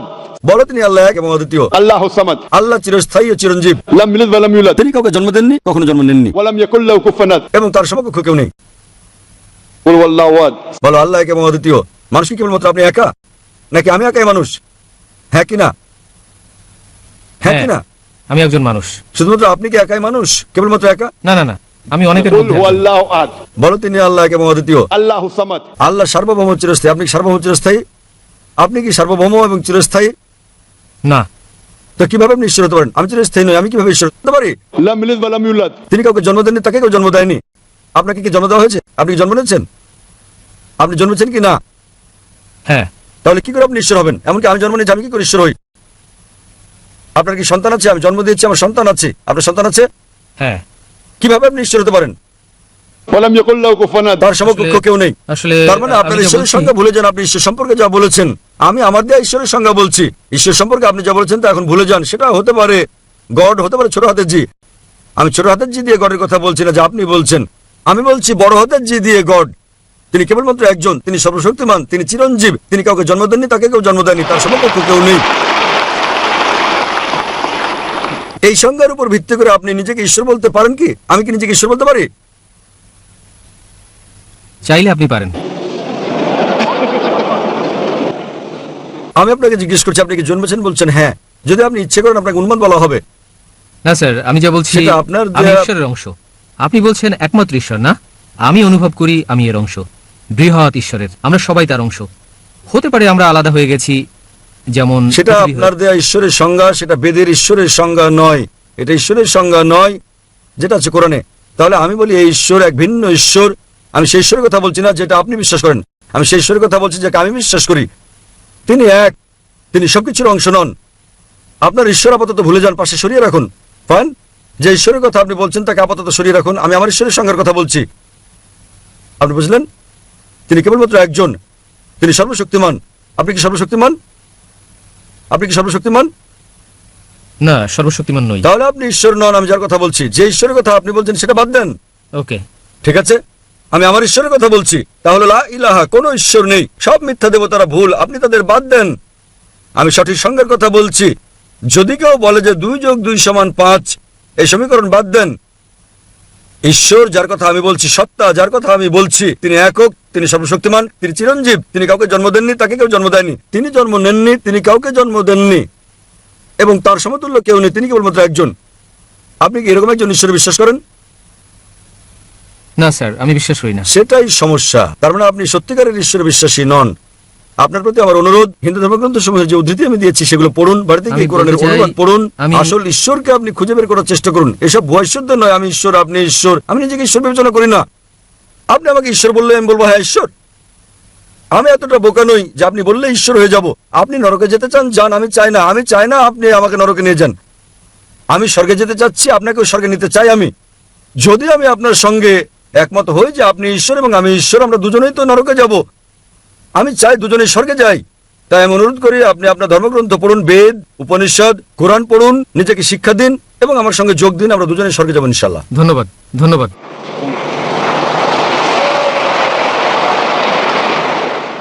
এখন একটি ছোট্ট ঘোষণা আছে। আয়োজকরা বলছেন আমাদের এখন শেষ করতে বলেছেন, যেহেতু 12:30 বাজে। যদিও আমি অনুভব করি ডক্টর জাকির, আমি চাই আরো কিছু সময় চালিয়ে যাবেন। ডক্টর জাকির, আপনি কি চালিয়ে যাবেন? ওকে, তাহলে আমরা আয়োজকদের ধন্যবাদ জানাবো আপনাদের খুশির জন্য ইনশাআল্লাহ, কারণ আমি নিশ্চিত যে আপনারা আরো কিছুটা সময় শুনতে চান। আমি আশা করি তারা আমাদের ক্ষমা করবেন। এত ডান দিকে বোনদের সারি দিকে কোনো অমুসলিম আছেন? হ্যাঁ বোন, কোন অমুসলিম আছেন? তিনি একজন ধর্মান্তরিত মুসলিম এবং তার প্রশ্ন আছে তার অমুসলিম পিতামাতার ব্যাপারে। ওকে, এটা হতে পারে, প্রশ্ন করুন।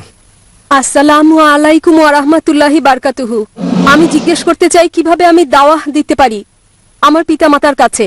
তারা ইসলামে বিশ্বাস করতে শুরু করেছে, আল্লাহকে বিশ্বাস, বিচার দিবসে বিশ্বাস করতে। যেভাবে হোক আমি তাদের বোঝাতে চাই যে ইসলাম সবচেয়ে ভালো এবং ইসলাম বাদে জীবনে কিছুই নেই। আমি তাদের বাঁচাতে চাই নরকের অগ্নি থেকে। প্লিজ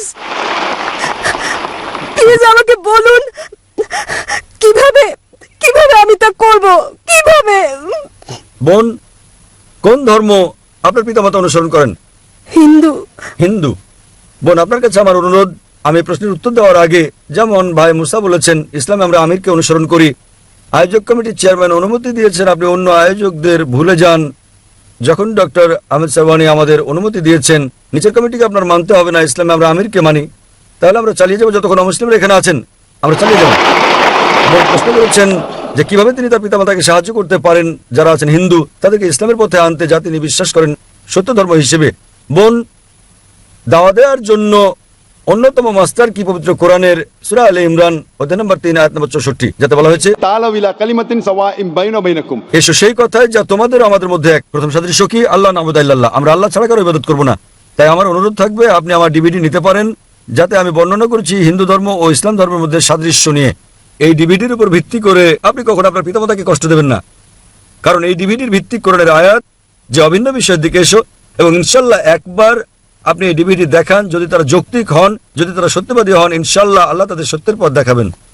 প্লিজ আবার বলুন ডিভিডি নাম। প্লিজ। ডিভিডির নাম হচ্ছে ইসলাম ও হিন্দু ধর্মের মধ্যে সাদৃশ্য সমূহ। আরো অন্যান্য ডিভিডি আছে, আমার শত শত ডিভিডি আছে, আপনি কয়েকটি পছন্দ করতে পারেন। শ্রী শ্রী রবিশঙ্করের সঙ্গে বিতর্কের ডিভিডি, পবিত্র ধর্মগ্রন্থ সমূহের আলোকে ইসলাম ও হিন্দু ধর্মের ঈশ্বরের ধারণা, এটাও বেশ ভালো। আরো ডিভিডি আছে যেমন বিশ্ব ভ্রাতৃত্ব, যাতে হিন্দু ধর্মের কথা বলা হয়েছে। আমার অনুরোধ আপনি তাদেরকে এই ডিভিডিগুলো দেখতে বলবেন, এবং আমি আরো অনুরোধ করব যখন আপনি পিতামাতার সঙ্গে দেখা করবেন তাদের বেশি ভালোবাসবেন, তাদেরকে বেশি সম্মান করবেন। তারা যা বলে মানবেন কেবলমাত্র যদি তারা কোরআন ও সহিহ হাদিসের বিরুদ্ধে কিছু বলে, সেটা ছাড়া, যা আল্লাহ এবং তার রাসূলের বিরুদ্ধে। অন্য ব্যাপারে আপনি তাদের মেনে চলুন। এবং আমি সবসময় ধর্মান্তরিতদের বলি, ধরুন তারা আপনাকে এমন একটা কিছু করতে বললো যা আপনি পছন্দ করেন না, কিন্তু সেটা হারাম নয় ইসলামে। উদাহরণস্বরূপ তারা বলল যে নীল রঙের পোশাকটি তুমি পরো, আপনি বললেন না মা, নীল রং তো আমি পছন্দ করি না।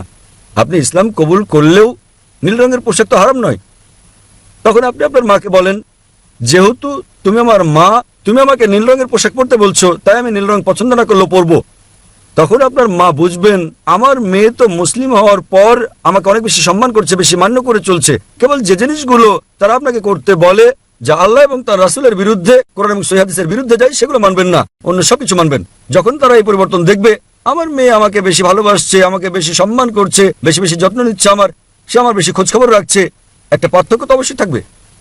সেজন্যই আমি চাই আমি আমার পিতামাতাকে এখানে আনবো বেড়াতে 1-2 মাস পর, এবং আমি অনেক খেদমত করব আমার পিতামাতার।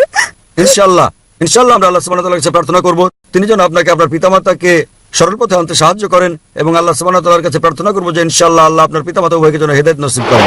ইনশাআল্লাহ। এখানে উপস্থিত সকল অমুসলিম ভাই বোনদের কাছে আমার একটি বার্তা আছে, প্লিজ ইসলাম কবুল করুন, আল্লাহর উপর বিশ্বাস করুন। কারণ আমি জানি, আমি ভালো করে জানি, ইসলাম ছাড়া জীবন বৃথা, আল্লাহর ইবাদত ছাড়া জীবন অর্থহীন। আপনারা মরা মানুষের মতো। প্লিজ ইসলাম কবুল করুন, ইসলাম হচ্ছে স্বর্ণ, প্লিজ এই স্বর্ণ গ্রহণ করুন। লা ইলাহা ইল্লাল্লাহ মুহাম্মাদুর আল্লাহ রাসূলুল্লাহ। আপনাকে রহমত করুন এবং রক্ষা করুন। প্রিয় বোন, বাম দিকের সারিতে ভাইদের মাইকে কি কোনো অমুসলিম আছেন? আমার নাম জোসেফ। আমার দুটি প্রশ্ন আছে। কেন সব মুসলিম পুরুষদের 4 জন মহিলাকে বিয়ে করার অনুমতি দেওয়া হয়? এবং দ্বিতীয়টি হচ্ছে, কিভাবে আপনি প্রমাণ করতে পারেন যে যিশুকে শুলে চলানো হয়নি? ভাই দুটো প্রশ্ন করলেন, আপনি কি খ্রিস্টান? হ্যাঁ। ভাই দুটো প্রশ্ন করলেন যে কেন ইসলাম পুরুষদের অনুমতি দেয় 4 জন পর্যন্ত স্ত্রী গ্রহণ করা, কেন ইসলাম পুরুষদের একের অধিক স্ত্রী গ্রহণের অনুমতি দেয়? এবং দ্বিতীয় প্রশ্ন, কিভাবে আপনি প্রমাণ করবেন যে যীশু খ্রিস্টকে তারপর শান্তি পরিচিত ক্রুশে চড়ানো হয়নি? দেখেন, কোরআন হচ্ছে পৃথিবীর বুকে একমাত্র ধর্মগ্রন্থ যাতে বলা হয়েছে মাত্র একটি বিয়ে করো। আপনি বাইবেল পড়েন, রামায়ণ পড়েন, মহাভারত পড়েন, আপনি বেদ পড়েন, পৃথিবীর কোনো ধর্মগ্রন্থে বলা হয়নি কেবল একটি বিয়ে করো, শুধুমাত্র কোরআন ছাড়া। যদি আপনি পড়েন রামায়ণ, হিন্দু ধর্মগ্রন্থ, শ্রীরামের পিতা তার একের অধিক স্ত্রী ছিল। যদি আপনি মহাভারত পড়েন, শ্রীকৃষ্ণ তার কতজন স্ত্রী ছিল? 4, 10, 1000, 10,000, তার ছিল 16,108 জন স্ত্রী। তাহলে শ্রীকৃষ্ণের 16,108 জন স্ত্রী থাকতে পারলে মুসলিমদের সর্বোচ্চ 4 জন থাকতে পারবে না কেন? আপনি যদি পড়েন ওল্ড টেস্টামেন্ট, এতে বলা হয়েছে যে সুলেমানের তার উপর শান্তি পরিষদ হোক 700 জন স্ত্রী ছিল, ইব্রাহিমের তার উপর শান্তি পরিষদ হোক 3 জন স্ত্রী ছিল। তাহলে ওল্ড টেস্টামেন্ট বলছে আপনি যত খুশি বিয়ে করতে পারেন। একই রকম বলা হয়েছে নিউ টেস্টামেন্টে যে আপনাকে ওল্ড টেস্টামেন্ট মানতে হবে। তাহলে হিন্দু ধর্ম, খ্রিস্ট ধর্ম, ইহুদি ধর্মে আপনি যত খুশি বিয়ে করতে পারেন। পরবর্তীতে যা হয়েছে, চার্চ বিধিনিষেধ আরোপ করেছে যে খ্রিস্টানরা মাত্র একটি বিয়ে করবে।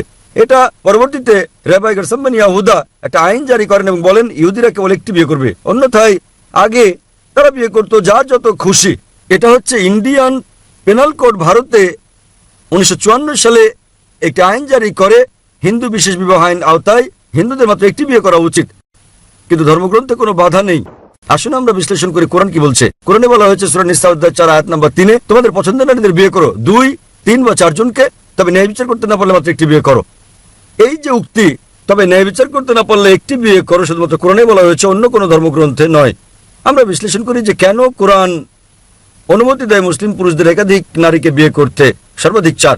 কারণ হচ্ছে প্রকৃতিগতভাবে পুরুষ এবং নারী সমানুপাতে জন্ম নেয়। কিন্তু যদি আপনি কোনো শিশু বিশেষজ্ঞকে জিজ্ঞেস করেন, তিনি আপনাকে বলবেন, যিনি শিশুদের ডাক্তার, যে মেয়ে শিশুরা ছেলে শিশুদের চেয়ে শক্তিশালী জীবাণু ও রোগের বিরুদ্ধে লড়াইয়ের ক্ষেত্রে, তাই ছেলে শিশুদের মধ্যে মৃত্যুর হার বেশি মেয়ে শিশুদের তুলনায়। তাহলে শিশু বয়সেই মেয়ে শিশুর সংখ্যা ছেলে শিশুর চেয়ে বেশি। জীবন চলার পথে যুদ্ধের কারণে মৃত্যু হয়, মদপানে মৃত্যু হয়, মাদকাসক্তিতে হয়, দুর্ঘটনায় হয়, এসব কারণে নারীর তুলনায় পুরুষেরা বেশি মারা যায়। তাই বর্তমান বিশ্বে পুরুষের চেয়ে নারীদের সংখ্যা বেশি।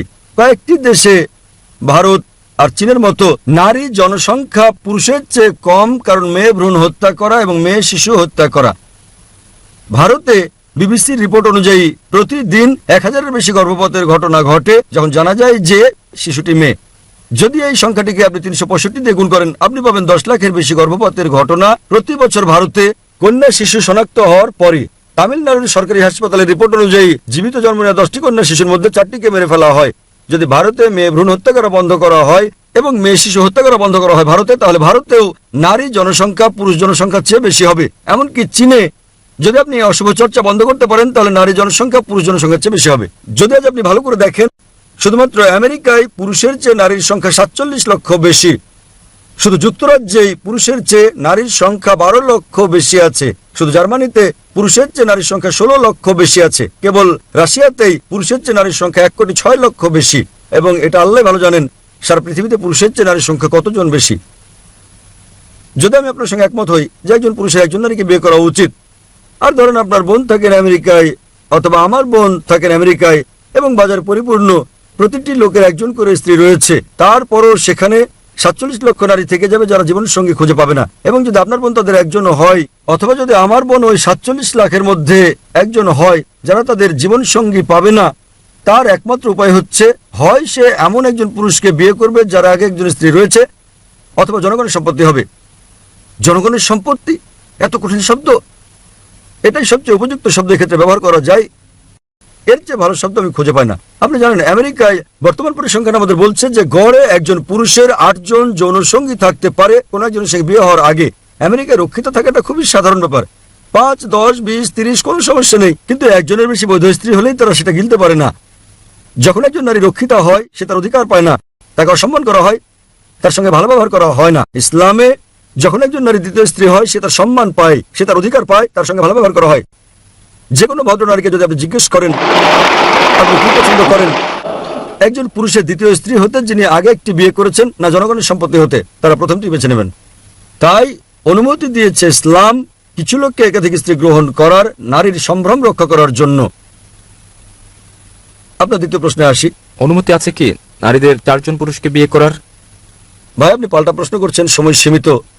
আপনি দুটো প্রশ্ন করেছেন, এখন 3 নম্বর প্রশ্ন করছেন। আচ্ছা, প্রথম উত্তরে কি আপনি সন্তুষ্ট হয়েছেন? প্রথম উত্তরে আমি সন্তুষ্ট। মাশাআল্লাহ, আপনি সন্তুষ্ট, খুশি, ঠিক আছে। ভাই প্রশ্ন করেছেন যে কোন নারীকে কি একের অধিক স্বামী গ্রহণের অনুমতি দেওয়া হয়েছে? যদি আমরা এটা করি তাহলে এটা সমস্যা আরো জটিল হয়ে যাবে। আমি বুঝাচ্ছি মুসলিমদের। যেহেতু নারীর সংখ্যা পুরুষের চেয়ে বেশি, তবুও নারীরা যদি একের বেশি পুরুষকে বিয়ে করে তাহলে সমস্যা আরো বাড়বে।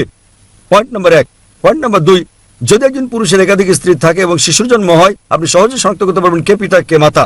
কিন্তু যদি একজন নারীর একাধিক স্বামী থাকে এবং শিশুর জন্ম হয়, ডিএনএ পরীক্ষার সুযোগ আছে। ভাই আমাকে উত্তরটা শেষ করতে দেন না।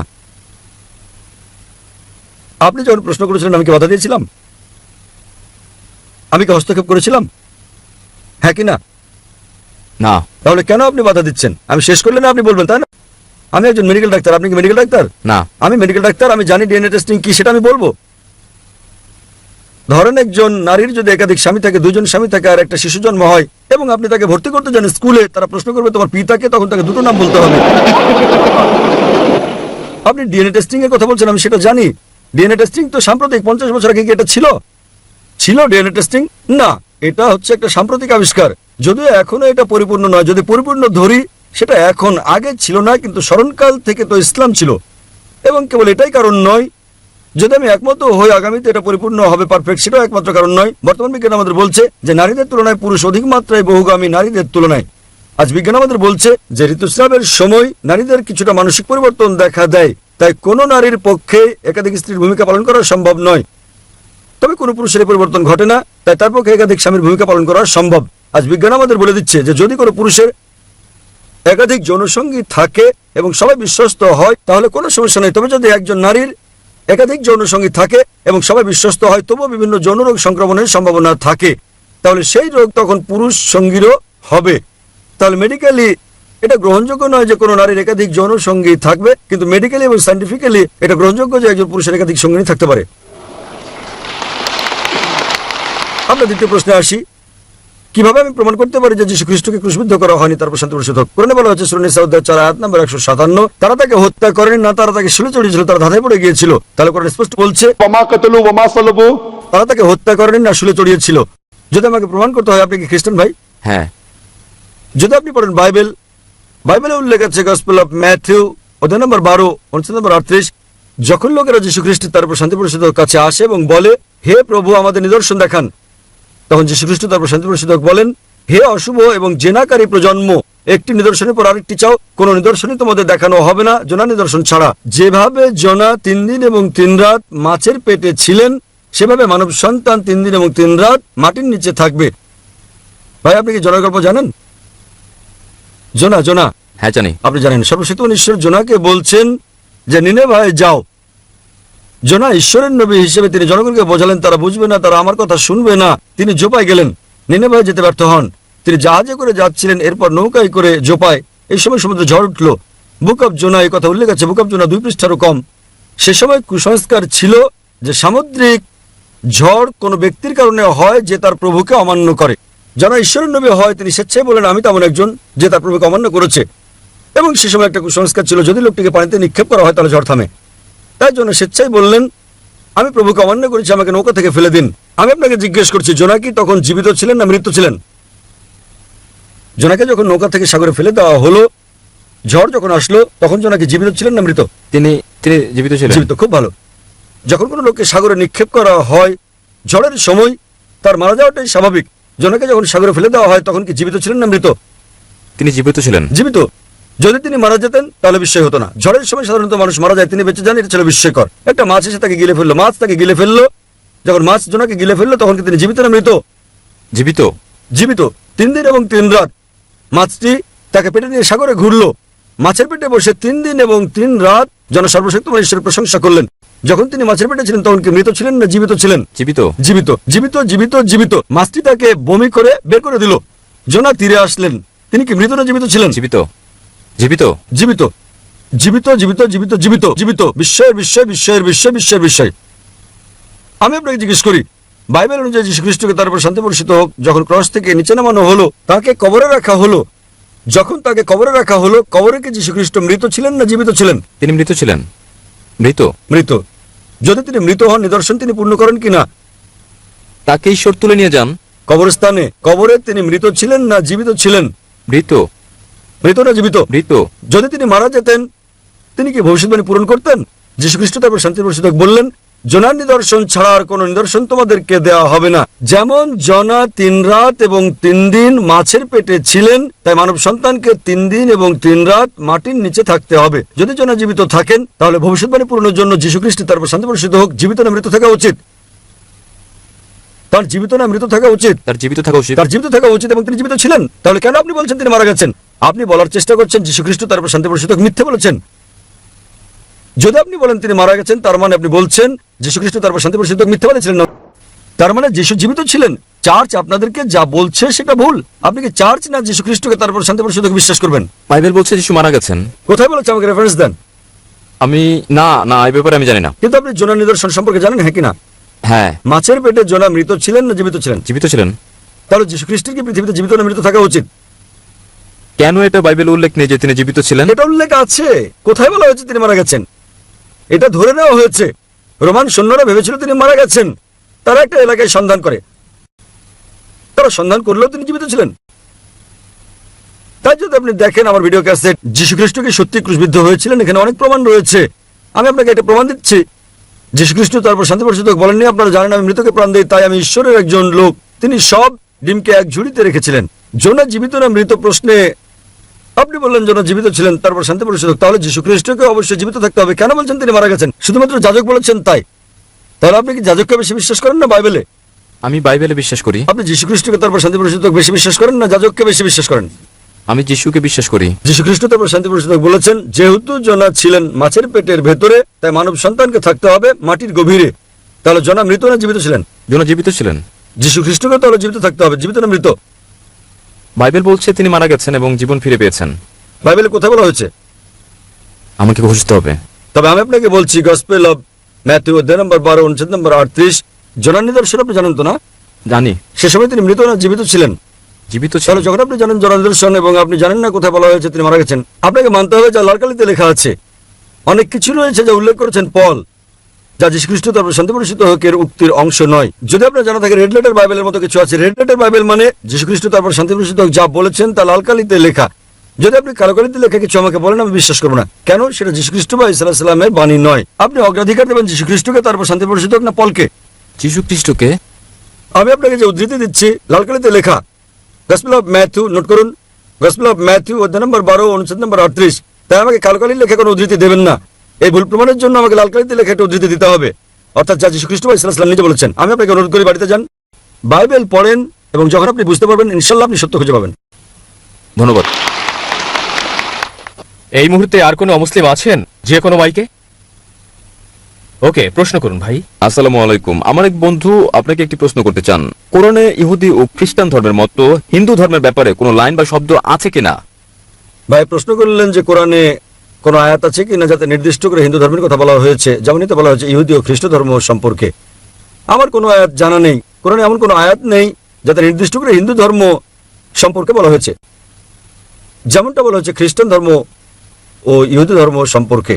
তবে কোরআন বলছে সূরা রাদ অধ্যায় নম্বর 13 আয়াত নম্বর 38, কোরআন বলছে लिकुल्ली अजलिन किताब। প্রত্যেক যুগে আমি ওহী পাঠিয়েছি।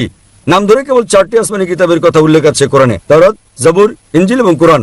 তাওরাত হচ্ছে সেই ওহী যা মুসা আলাইহিস সালামকে দেওয়া হয়েছে, জাবুর হচ্ছে সেই ওহী যা দাউদ আলাইহিস সালামের উপর নাজিল করা হয়েছিল, ইনজিল হচ্ছে সেই ওহী যা ঈসা আলাইহিস সালামের উপর নাজিল করা হয়েছিল, এবং কোরআন হচ্ছে সেই ওহী যা নবী মুহাম্মদ সাল্লাল্লাহু আলাইহি সাল্লামের উপর নাজিল হয়েছে।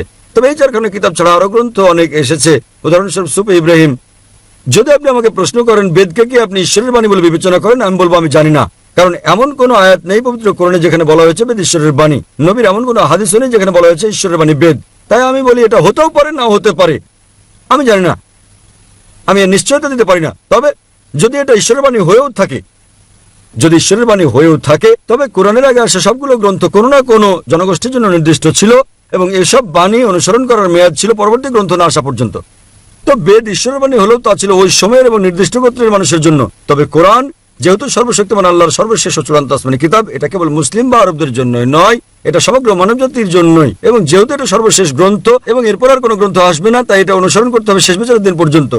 তো এর উপর ভিত্তি করে যদি আপনি বলেন যে ধারণাগতভাবে বেদ ঈশ্বরের বাণী, এটা ছিল ওইসব লোকদের জন্য, ওই সময়ের জন্য, বর্তমানে পৃথিবীর সকল মানুষ তারা বাস করুক ভারতে কিংবা ইউএই অথবা পাকিস্তান বা সৌদি আরব বা আমেরিকা বা কানাডা বা যুক্তরাজ্যে, সকলকে অনুসরণ করতে হবে ঈশ্বরের সর্বশেষ চূড়ান্ত আসমানি কিতাব মহিমান্বিত কোরআন এবং সর্বশেষ চূড়ান্ত পয়গম্বর মুহাম্মদ সাল্লাল্লাহু আলাইহি সাল্লামকে। এখন আমরা আবারও নিশ্চিত হতে চাচ্ছি যে কোনো মাইকে আমাদের কোনো অমুসলিম অতিথি আছেন? হ্যাঁ ভাই, একজন আছেন। ওকে, প্রশ্ন করুন ভাই। শুভ সন্ধ্যা ডক্টর জাকির এবং যারা উপস্থিত আছেন। আমার কোনো কিছু বলার আগে আমি কেবল বলতে চাই, আমি যা জিজ্ঞেস করছি তাতে কাউকে অসম্মান করা আমার লক্ষ্য নয়, এবং এবং এবং সবার কাছে আমি খুবই তরুণ, তাই কিছু বেঠিক বললে আমাকে ক্ষমা করবেন। আমার প্রশ্ন হচ্ছে, যতদূর আমি দেখেছি এবং জেনেছি, আমার চতুর্পাশে আমি দেখেছি ইসলাম প্রতিমা পূজায় বিশ্বাস করে না। তাই আমি জানতে চাই প্রতিমা পূজায় বিশ্বাস না করার কারণ কি? এটা আমার প্রথম প্রশ্ন। ভাই প্রশ্ন করলেন যে তার বিশ্বাস মতে ইসলাম প্রতিমা পূজায় বিশ্বাস করে না। কেন ইসলাম প্রতিমা পূজায় বিশ্বাস করে না? যে কারণে ইসলাম প্রতিমা পূজায় বিশ্বাস করে না তা হচ্ছে এটা নিষিদ্ধ। পয়েন্ট নাম্বার 1, আপনি ঈশ্বরের প্রতিমা বানাতে পারেন না। ঈশ্বরের প্রতিমা বানালেন আপনি ঈশ্বরকে অবমাননা করলেন। ধরেন আপনি প্রতিমা বানালেন এবং ধরেন প্রতিমাটা পড়ে গেল, প্রতিমাটার কি হলো? সেটা ভেঙে গেল। যদি প্রতিমা নিজেকে সাহায্য করতে না পারে, কিভাবে আপনাকে সাহায্য করতে পারবে?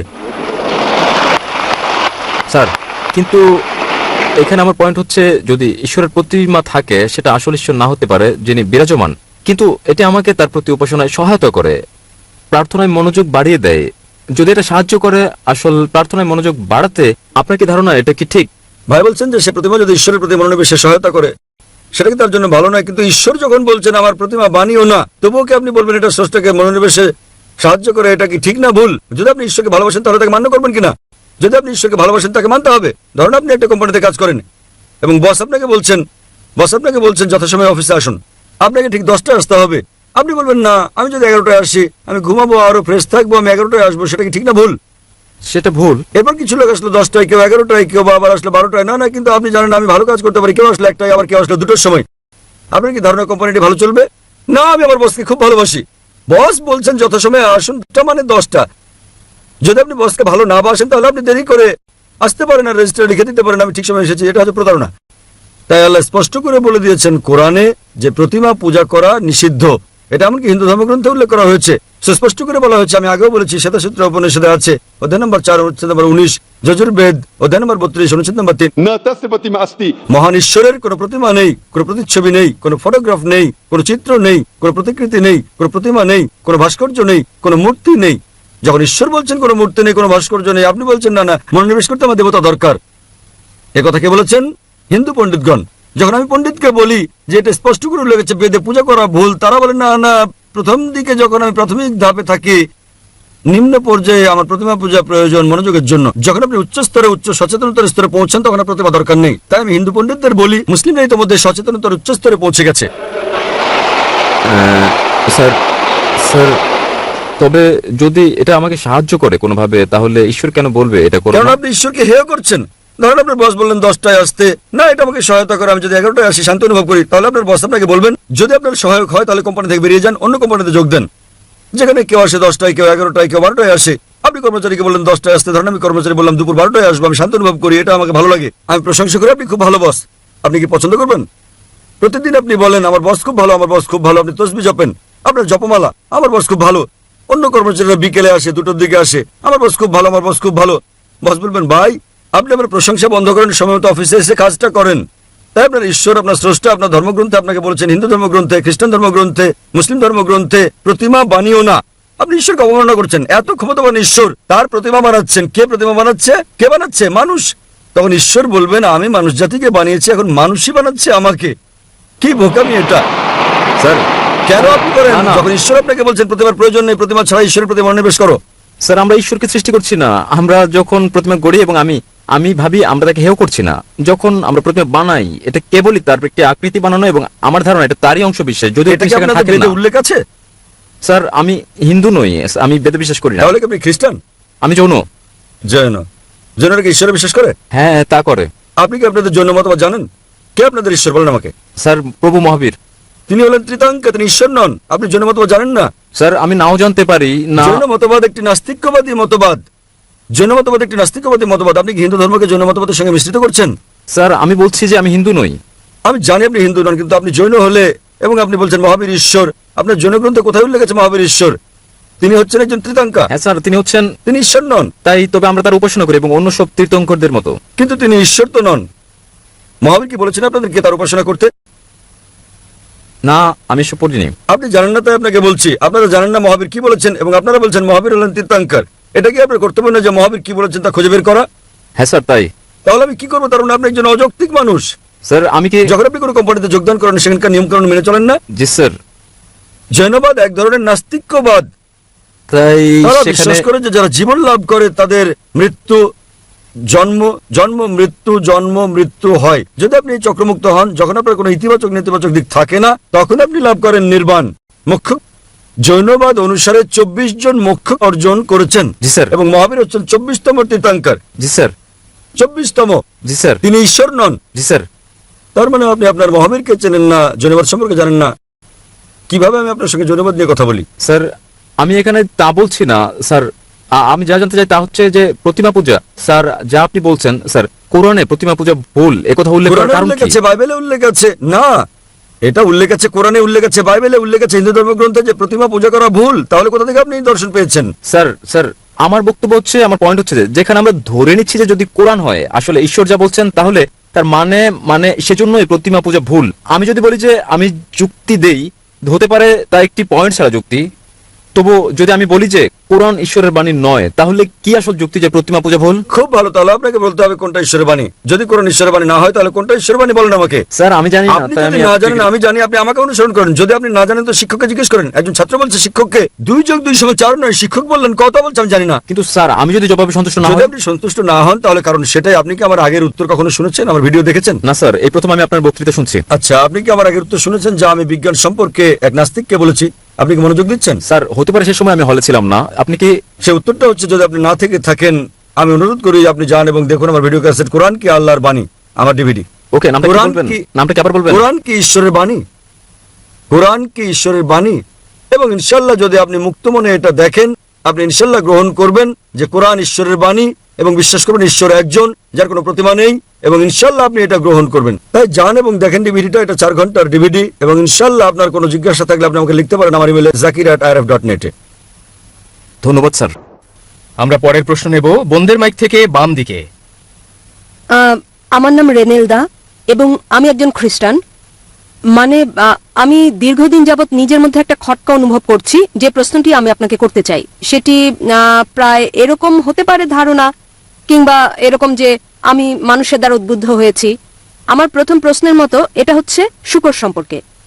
মূলত আমি জানতে চাই হারাম কথাটির মানে আসলে কি। মানে ইসলামের মতো ধর্মে এটা কারো বিরুদ্ধে অভিযোগ নয়, কোনো ভুলের জন্য আমি বলছি না এটা বড় কোনো ভুল। কেন শুকর হারাম?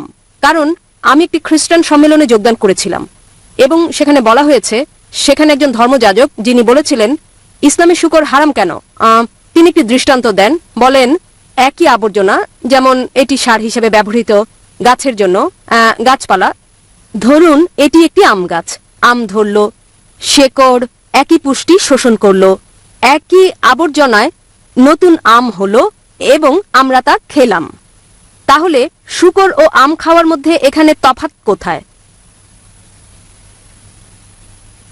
বোন একটা প্রশ্ন করলেন যে হারাম কথাটির মানে কি এবং শুকর কেন হারাম ইসলামে। আর তিনি যাজকের দৃষ্টান্ত দিয়েছেন, একজন খ্রিস্টান যাজক, যিনি বলেছেন যে সার যা হচ্ছে ময়লা আবর্জনা গাছ শোষণ করে, গাছ বড় হয়, আম ধরে এবং আমরা সে আম খাই। বলার চেষ্টা করা হয়েছে যে যদি আমরা বর্জ্য খাই শুকরের, এটা কারোর জন্য ভালো হতে পারে, আবার কারোর জন্য ভালো নাও হতে পারে। এখানে যেটা বোঝাতে চাওয়া হয়েছে, তাই ইসলামে এটা হারাম কিন্তু খ্রিস্ট ধর্মে হালাল। বোন, প্রথমে আপনাকে আমি হারাম কথাটির মানে বলবো। মানে নিষিদ্ধ, মানে বারণ আছে। ইসলামে হারাম মানে হচ্ছে নিষিদ্ধ, তার মানে বারণ আছে। আমি প্রথমে আপনার যাজকের প্রশ্নের জবাব দেবো, পরে আমি আসল কারণটা বলবো কেন শুকর হারাম। যাজক দৃষ্টান্ত দিয়েছেন যে সার, ধরুন ময়লা আবর্জনা গাছের জন্য ভালো এবং গাছ বড় হয়, তারপর যখন আম ধরে এবং আমরা সেই আম খাই। বলার চেষ্টা করা হয়েছে যে হতে পারে এটা হারাম মুসলিমদের জন্য, তবে খ্রিস্টানদের জন্য ভালো। যদি আপনি তুলনা করেন সার যা মানুষের জন্য আবর্জনা, তা গাছের জন্য ভালো হতে পারে, কারণ গাছপালা ও মানুষ দুটো ভিন্ন জীব, তারা এক নয়, তারা ভিন্ন। কিন্তু ইসলাম ও খ্রিস্ট ধর্মের মানব জাতি একই। আপনারা ভিন্ন ধর্ম পালন করতে পারেন, কিন্তু যা এক মানুষের জন্য ভালো স্বাভাবিকভাবে তা অন্য মানুষের জন্য ভালো, যদি না তার নির্দিষ্ট কোনো সমস্যা থাকে। উদাহরণস্বরূপ, যদি তার ডায়াবেটিস থাকে, চিনি তখন তার জন্য ভালো না হতে পারে, কিন্তু স্বাভাবিক অবস্থায় চিনি ভালো, এটা আপনাকে দেয় শক্তি। যদি তার কোনো সমস্যা থাকে তাহলে সেটা তার জন্য উপকারী নাও হতে পারে। কিন্তু সাধারণ মানুষের আওতায় যতদূর আসে, সব মানুষের ক্ষেত্রে ভালো মন্দের ব্যাপারটা একই রকম। সুতরাং আপনি এই দৃষ্টান্ত দিতে পারেন না সার কারোর জন্য ভালো কারোর জন্য ভালো নয়। আমাদের যা করতে হবে, আমাদেরকে গাইডের কাছে যেতে হবে। গাইড আমাদের কি বলে এবং আমরা বিশ্লেষণ করার চেষ্টা করব গাইড আমাদের কি বলে। খ্রিস্ট ধর্মের গাইড হচ্ছে বাইবেল, ইসলামের গাইড হচ্ছে কোরআন। যখন আমরা কোরআন পড়ি, অন্তত 4টি ভিন্ন জায়গায় যেখানে কোরআন বলছে শুকর খাওয়া নিষিদ্ধ। আল্লাহ কোরআনে বলেছেন সূরা বাকারা অধ্যায় নম্বর 2 আয়াত নম্বর 173, সূরা মাইদা অধ্যায় 5 আয়াত নম্বর 3, সূরা আনাম অধ্যায় 6 আয়াত নম্বর 145 এবং সূরা নাহল অধ্যায় 16 আয়াত নম্বর 115। حرمت عليكم الميتة والدم ولحم الخنزير وما أهل لغير الله به। তোমাদের জন্য নিষিদ্ধ করা হয়েছে মৃত মাংস, রক্ত, শুকরের মাংস এবং আল্লাহর নাম ব্যতীত অন্য কারো নামে উৎসর্গ করা খাদ্য। তাহলে এখানে কোরআনে বলা হয়েছে 4টির কম জায়গায় নয় যে শুকরের মাংস খাওয়া পোর্ক নিষিদ্ধ। অনুরূপভাবে আপনি যদি বাইবেল পড়েন, বাইবেলের অন্তত 3টি জায়গায় বলা হয়েছে শুকরের মাংস খাওয়া নিষিদ্ধ। বাইবেলে বলা হয়েছে বুক অব লেভিটিকাস অধ্যায় নম্বর 11 অনুচ্ছেদ 7 ও 8, তোমরা শুকরের মাংস খাবে না, না এর দেহ স্পর্শ করবে, এটা তোমাদের জন্য হালাল নয়।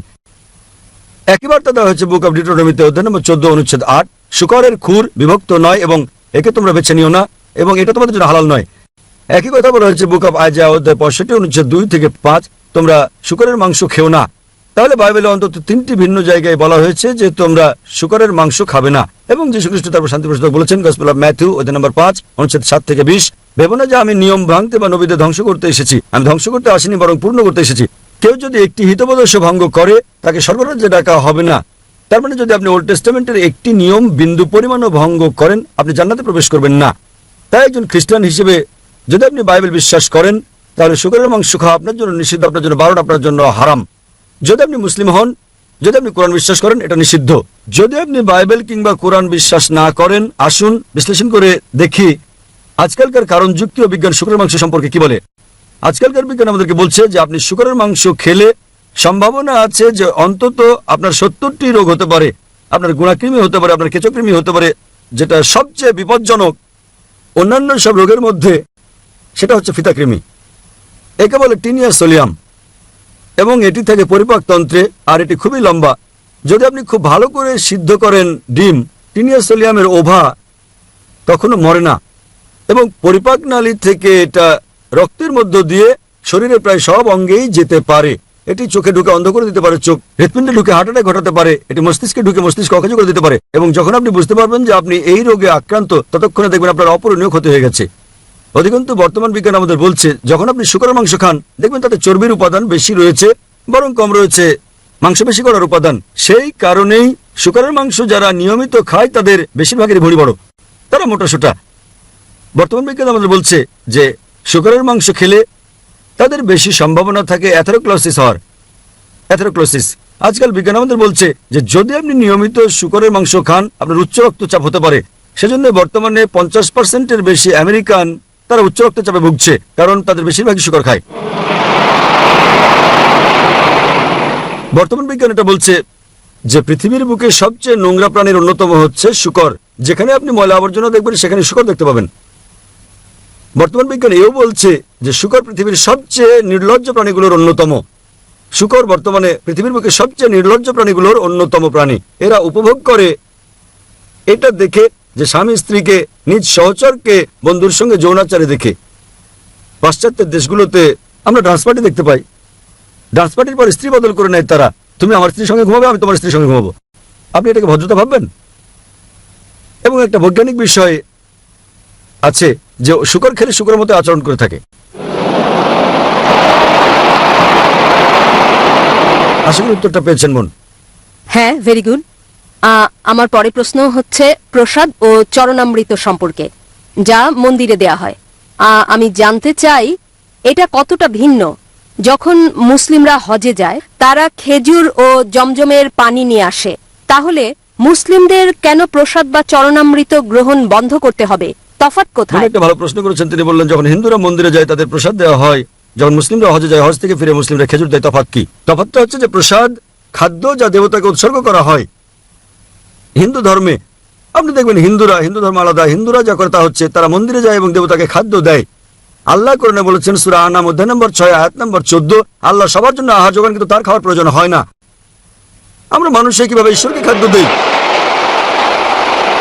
এছাড়া কোরআনে অন্তত 4টি জায়গায় বলা হয়েছে, যা আমি আগে উল্লেখ করেছি। সূরা বাকারা অধ্যায় 2 আয়াত 173, সূরা মাইদা অধ্যায় 5 আয়াত নম্বর 3, সূরা আনাম অধ্যায় 6 আয়াত 145 এবং সূরা নাহল অধ্যায় 16 আয়াত নম্বর 115। حرمت عليكم الميتة والدم ولحم الخنزير وما أهل لغير الله به। তোমাদের জন্য হারাম খাদ্য হচ্ছে মৃত মাংস, রক্ত, শূকরের মাংস এবং আল্লাহ ছাড়া অন্য কারো নামে উৎসর্গ করা খাদ্য। তাহলে যদি আপনি এমন খাদ্য খান যা আল্লাহ ছাড়া অন্য কারো নামে উৎসর্গ করা হয়েছে, তবে তা হারাম। মুসলিমরা যখন হজ বা উমরা করতে যান, তখন তারা খেজুর নিয়ে আসেন। কেউ বলে না এই খেজুর সর্বশক্তিমান ঈশ্বরকে দেওয়া হয়েছে। খেজুর আপনারা জানেন, কারণ সৌদি আরবের অন্যতম প্রধান ফল হচ্ছে এই খেজুর। তাই যখন আমরা সে দেশে যাই, আমরা ওই ফল নিয়ে আসি কেবলই উপহার হিসেবে। কোনো মুসলিম কোনোদিন বলেনি যে এই খেজুর সর্বশক্তিমান ঈশ্বর বা আল্লাহকে দেওয়া হয়েছে। এবং খেজুর অত্যন্ত পুষ্টিকর, এটা খুবই পুষ্টিকর এবং এটা খুবই স্বাস্থ্যকর। তাহলে এটা কেবল উপহার হিসেবে, যেভাবে আপনারা মিষ্টি খাওয়ান, যখন আপনারা ভারত থেকে বিদেশে যান তখন মিষ্টি খাওয়ান, তাহলে এটা খুবই সুস্বাদু ফল এবং এটি সৌদি আরবের একটি প্রধান ফল। এর কোনো সম্পর্ক নেই। কেউ বলে না যে এই খেজুর সর্বশক্তিমান ঈশ্বরকে দেওয়া হয়েছে। যদি হিন্দুরা সর্বশক্তিমান ঈশ্বরকে খেজুর দেয়, তাহলে সেই খেজুরটা খাওয়া হারাম। যদি হিন্দুদের কেউ সর্বশক্তিমান ঈশ্বরকে এই খেজুর দেয়, তাহলে সেই খেজুরটা খাওয়া আমাদের জন্য হারাম। তাই কেউ যদি আল্লাহ ছাড়া অন্য কারো নাম নেয় কোনো খেজুরে, সে খেজুরও হারাম হয়ে যাবে। এটাই হচ্ছে মুসলিম ও হিন্দুদের মধ্যে পার্থক্য। আমরা বিশ্বাস করি না যে সর্বশক্তিমান ঈশ্বরের খেতে হয়। আমরা মানবজাতি আমাদের খাওয়ার প্রয়োজন হয়। আশা করি উত্তরটা পেয়েছেন। জি জি, ধন্যবাদ আপনাকে। আপনার কি আর কোনো প্রশ্ন আছে? হ্যাঁ হ্যাঁ, আমার পরের প্রশ্ন হচ্ছে, বোন, সবচেয়ে গুরুত্বপূর্ণ প্রশ্নটা করুন, আর একটা সবচেয়ে গুরুত্বপূর্ণ প্রশ্ন করবেন। এটা হচ্ছে মূলত সন্দেহ সমকামিতায়। ইসলামে কি এটা নিষিদ্ধ এবং কেন তাহলে? কারণ আমার মত, গত 5 বছরে আমি অনেক সমকামীর সঙ্গে থেকেছি। এটা হচ্ছে, আমি বলছি, তাদের অনুভূতি আছে যা তাদের সমলিঙ্গের জন্য, অথবা যাই হোক না কেন, এটা খুবই সত্যি। আমি বলতে চাই, এটা সেরকম টান যা আমরা অনুভব করি, হতে পারে তা আমাদের স্বামীদের জন্য অথবা অন্য যার জন্যই হোক। যদি এটা ভুল হয়, তাহলে কেন ভুল? বোন প্রশ্ন করলেন যে সমকামিতার ব্যাপারে কি বলে ইসলাম, এবং যদি এটা ভুল হয় তাহলে কেন এটা ভুল। আল্লাহ কোরআনে বলেছেন সূরা ইসরা অধ্যায় নম্বর 17 আয়াত নম্বর 32, ব্যভিচারের কাছেও তোমরা যেও না, কেননা ব্যভিচার হচ্ছে সব মন্দ কাজের মন্দ সূচনা। এছাড়া আল্লাহ সূরা আরাফে বলেছেন অধ্যায় নম্বর 7, যে কোনো পুরুষকে কথা বলা যে তুমি কি তোমার লালসার চর্চা করো পুরুষের উপর নারীর চেয়ে বেশি। তার মানে সমকামিতা হচ্ছে নিষিদ্ধ ইসলামে এবং কোরআনে, কারণ সর্বশক্তিমান ঈশ্বর মানুষ সৃষ্টি করেছেন। আল্লাহ কোরআনে বলেছেন সূরা রুম অধ্যায় নম্বর 30 আয়াত নম্বর 21, তিনি ভালোবাসা সৃষ্টি করেছেন স্বামী এবং স্ত্রীর অন্তরে। সর্বশক্তিমান ঈশ্বর মানুষকে এমনভাবে তৈরি করেছেন যে তারা বিপরীত লিঙ্গকে ভালোবাসবে। সাধারণত প্রাকৃতিকভাবে কোনো পুরুষই অন্য পুরুষকে সেভাবে ভালোবাসে না। আমি ভালোবাসা নিয়ে কথা বলছি যা স্বামী স্ত্রীর মধ্যে প্রয়োজন, সে ভালোবাসা নিয়ে বলছি না যা আছে ভাই আর ভাইয়ের মধ্যে, বোন আর বোনের মধ্যে। এ ব্যাপারে প্রাথমিক একটা গবেষণা হয় যাতে বলা হয় যে সমকামিতা হচ্ছে বংশগত। প্রশ্নোত্তরের সময় কেউ কেউ আমাকে জিজ্ঞেস করেন, আপনার মতো যেমন, যদি সমকামিতা বংশগত হয় তাহলে মানুষকে কেন দোষ দেওয়া হবে? এটা তার পিতামাতা থেকে এসেছে, তাহলে তাকে দোষ দেওয়া হবে কেন? আপনার মতো বললে যদি কেউ কাউকে ভালোবাসে তাহলে পুরুষকে দোষ দেওয়া হবে কেন? আমি বলছি এটা হচ্ছে গবেষণা, এটা হচ্ছে একটা ধারণা, সত্য ঘটনা নয়। এবং পরে আমরা জানতে পারলাম যে এই ধারণাটা ছিল সম্পূর্ণ ভুল, এবং যিনি এই ধারণার প্রবক্তা ছিলেন তিনি নিজেও ছিলেন সমকামী। তাহলে সমকামিতা বংশগত নয়, এটা গড়ে ওঠে। বর্তমান বিজ্ঞান আমাদের বলে কিভাবে সমকামীরা গড়ে ওঠে, কারণ সর্বশক্তিমান ঈশ্বর যার অনুমতি দিয়েছেন, মানুষের জন্য যার অনুমতি আছে, আপনি বিয়ে করেন, নিকা করেন, আপনি পারেন স্ত্রী সহবাস করতে। এবং ইসলাম বলছে যখন স্ত্রী সহবাস করো, স্ত্রীর সঙ্গে সহবাস করো, সেটা আল্লাহর ইবাদত। কারণ আপনি হারাম ঠেকাচ্ছেন, আপনি যাচ্ছেন না দাম্পত্য বন্ধনের বাইরে আপনার আকাঙ্ক্ষা মেটাতে। সেটাই তো ইসলাম। আজ বিজ্ঞান আমাদের বলছে, আজ গবেষণা আমাদের বলছে যে সেসব লোক যাদের দাম্পত্য সম্পর্কের বাইরেও অনেক জীবন সঙ্গী রয়েছে, তাদের সঙ্গে তুলনায় যাদের কেবলমাত্র আছে স্বামী এবং স্ত্রীর মধ্যে সম্পর্ক, তারা উপভোগ করে যৌন মিলন অন্যদের তুলনায় অনেক বেশি ভালো। এবং আজকাল যা ঘটছে, যখন আপনি এসব নিয়ে ক্লান্ত হয়ে পড়েন, আপনি পাশ্চাত্য দেশে যান, সেখানে রক্ষিত রয়েছে 5, 10, 20 কোনো সমস্যা নেই। আপনি শুরু করেন এরপর অস্বাভাবিক কাজ করতে। আর যখনই আপনি অস্বাভাবিক কাজ শুরু করেন, আপনি স্রষ্টার আইন অনুসরণ করছেন না এবং আপনি ভুল পথে আপনার কামনা চরিতার্থ করার চেষ্টা করেন। যখন আপনি ভুল পথে চলতে থাকেন তখন আপনি যেতে থাকেন বাইরের দিকে অস্বাভাবিকতায়, এবং এভাবেই এক ব্যক্তি সমকামী হয়ে যায়। এটা বংশগত নয়, কারণ আপনি সীমার বাইরে চলে যান যে সীমা দিয়েছেন সর্বশক্তিমান ঈশ্বর আপনাকে। আপনি অন্য জিনিস চেষ্টা করেন, আপনি অস্বাভাবিক জিনিস চেষ্টা করেন, এবং শেষ পর্যন্ত আপনি উপনীত হন এমন পর্যায়ে যে আপনি আর কখনো বিপরীত লিঙ্গের সঙ্গে মিলন উপভোগ করেন না, তাই আপনি সমলিঙ্গের সঙ্গে যৌনাচার করেন। তাহলে এখানে তারা সর্বশক্তিমান ঈশ্বরের আইন ভঙ্গ করে এবং তারা অস্বাভাবিক কাজ করে, আর এভাবেই তারা মানসিকভাবে পরিণত হয় সমকামীতে। তাহলে স্বাভাবিকভাবে সর্বশক্তিমান ঈশ্বরের আইন ভঙ্গ করা সম্পূর্ণ ভুল, এবং এভাবেই একজন মানুষ হয়ে পড়ে সমকামী। তাই তাদেরকে বিশ্বাস করতে হবে যে ইসলাম সমকামিতা নিষেধ করে, এমনকি খ্রিস্ট ধর্ম সমকামিতা নিষেধ করে। বেশিরভাগ ধর্মই সমকামিতার বিরুদ্ধে। এখন পাশ্চাত্যের দেশেও বলা হচ্ছে গণতন্ত্রের কারণে বেশিরভাগ লোক যা বলে তাই জয়ী হয়ে যায়, সংখ্যাগরিষ্ঠতা জয় হয়। ইসলামে সংখ্যাগরিষ্ঠতা জয়ী হয় না, হক জয়ী হয়, সত্যের জয় হয়। আমার মনে পড়ে 1996 সালে যখন আমি কানাডায় গিয়েছিলাম, প্রথমবারের মতো লেকচার দিতে গিয়েছিলাম, কাগজের প্রথম পৃষ্ঠায় দেখলাম একজন পুরুষ আরেকজন পুরুষকে চুমু খাচ্ছে। এক পুরুষ আরেক পুরুষকে চুমু খাচ্ছে এবং বলছে তারা পরস্পরকে বিয়ে করেছে। বর্তমান পাশ্চাত্যে যদি আমি সমকামিতার বিপক্ষে বলি সেটা অপরাধ হয়ে যাবে, সেটা অপরাধ। তাহলে আমরা যা বুঝলাম যে অতীতে সব দেশে সমকামিতা ছিল অপরাধ। পরে পাশ্চাত্যের কিছু দেশে, কানাডার মতো, এর প্রতি আইন অনুমোদন করা হয়। আজকাল বেশিরভাগ পশ্চিমা দেশে সমকামিতা হচ্ছে বৈধ। এমনকি ইন্ডিয়ার মতো একটা দেশ, যে দেশ থেকে আমি এসেছি, তারাও ভাবছে এটাকে বৈধতা দেওয়ার কথা। তাহলে আমরা যা বুঝি, যা সত্য তা সত্যই, সংখ্যাগরিষ্ঠতা জয়ী হয় না, যা ভুল তা ভুল। এবং ইসলামে আর বিশ্বের প্রধান বেশিরভাগ ধর্মেই সমকামিতা হচ্ছে একটা পাপ, একটা অপরাধ। এটা আপনাকে জান্নাতে নিয়ে যাবে না, জাহান্নামে নিয়ে যাবে। আশা করি উত্তরটা পেয়েছেন। ধন্যবাদ। পরের প্রশ্নটি হচ্ছে একটি, যেহেতু ডক্টর জাকির উল্লেখ করেছেন সেটি ছিল শেষ প্রশ্ন, তথাপি আপনার আরো প্রশ্ন থাকলে আপনাকে পেছনে যেতে হবে, তারপর আবার একসময় পরের প্রশ্নটি করবেন। তাহলে আমরা পরের প্রশ্ন নেব ভাইয়ের কাছ থেকে, ডান দিকে। ভাই, এই বোন বলছে যে যদি আপনি এই শেষ প্রশ্নের জবাব দেন তিনি শাহাদা পাঠ করবেন। প্রশ্ন করুন। এখানে এই প্রশ্নটি হচ্ছে, আমি পড়েছি এটি এক নাস্তিকের লেখা, যাতে বলা হয়েছে এরকম: যখন আল্লাহ স্বর্গের উদ্যান সৃষ্টি করলেন, তিনি সেখানে আদম ও ইভকে পাঠালেন, এবং কিন্তু তাদের নিয়ম ভঙ্গ করার কারণে তারা সেখানে যে ফলটি ছিল, আমি ফলটি চিনি না, যা নিষিদ্ধ ছিল, তাদেরকে উদ্যান থেকে বের করে দেওয়া হয়, তাদেরকে বাগানের বাইরে নিক্ষেপ করা হয়। এবং যে কারণে বলা হয়ে থাকে এরকম যে আপনাকে দৈনন্দিন রুজির জন্য কাজ করতে হয়, আপনার কাজ করার প্রয়োজন হয়, এবং তাহলেই আপনার দৈনন্দিন রুজি উপার্জন হবে। এরকম এটাও বলা হয় যে নারী তাদের গর্ভধারণে বেদনা বাড়বে। এটা এখন পর্যন্ত একই ঘটনা ঘটছে। আমাদের কঠোর পরিশ্রম করতে হবে, আমাদের সংগ্রাম করতে হবে, দৈনন্দিন রুজির জন্য আমাদের প্রয়োজনীয় সবকিছু করতে হবে। এবং একই জিনিস নারীর ক্ষেত্রেও, যেমন তারা গর্ভধারণে মারা যাচ্ছে যদি তাদের বেদনা বৃদ্ধি পায়। কেন তাহলে আল্লাহ নিজেই তাদেরকে এত নির্মম কষ্ট দিয়ে যাচ্ছেন? আজ পর্যন্ত তারা একই রকম শাস্তি পাচ্ছে। অন্য মানুষকে ক্ষমা করার একটা দৃষ্টান্ত এটা কিভাবে হতে পারে, যখন আল্লাহ নিজেই ক্ষমা করেননি অথবা আমাকে সঠিক পথে চালাননি? বোন অত্যন্ত সুন্দর একটা প্রশ্ন করেছেন। তিনি ঠিকই বলেছেন যে, বোন আপনি যা উল্লেখ করেছেন এটা আছে বাইবেলে, আপনি যা বলেছেন তা উল্লেখ আছে বাইবেলে। আদম ও ঈভ, আল্লাহ তাদের প্রতি সন্তুষ্ট থাকুন, যখন তারা স্বর্গের বাগানে ছিলেন, তারা সর্বশক্তিমান ঈশ্বরের নির্দেশ অমান্য করেছিলেন, যা উল্লেখ আছে বাইবেলে। এবং এটা উল্লেখ আছে জেনেসিস অধ্যায় নম্বর 3 অনুচ্ছেদ 23-এ, যে সর্বশক্তিমান ঈশ্বর তাদেরকে শাস্তি দিলেন আর তিনি তাদেরকে বাগানের বাইরে নিক্ষেপ করলেন। এবং সর্বশক্তিমান ঈশ্বর বলেছেন জেনেসিস অধ্যায় 3 অনুচ্ছেদ 16-তে যে তোমরা নারীরা ঈশ্বরকে অমান্য করার কারণে তোমরা অনেক বেদনা সহ্য করে সন্তান জন্ম দেবে এবং তোমাদের আকাঙ্ক্ষা হবে স্বামীর কাছ থেকে তা পাওয়ার। তাই বাইবেল অনুযায়ী গর্ভধারণ নারীর জন্য একটি অভিশাপ। এখানে যার উদ্ধৃতি আপনি দিচ্ছেন তা হচ্ছে বাইবেল, এবং আমি আপনার সঙ্গে একমত যে কি করে ঈশ্বর ক্ষমা না করে পারেন। খ্রিস্ট ধর্মে সম্পূর্ণ দোষ বাইবেলে দেওয়া হচ্ছে নারীর উপর, ইভ ইভ ইভ। আল্লাহ তার উপর সন্তুষ্ট থাকুন। আপনি পড়ে দেখবেন কোরআন এমন একটি জায়গাও নেই কোরআনে যেখানে দোষ কেবল ইভের উপরে দেওয়া হয়েছে। আদম ও ইভ উভয়কে সমানভাবে দোষী করা হয়েছে। আল্লাহ তাদের উপর সন্তুষ্ট থাকুন।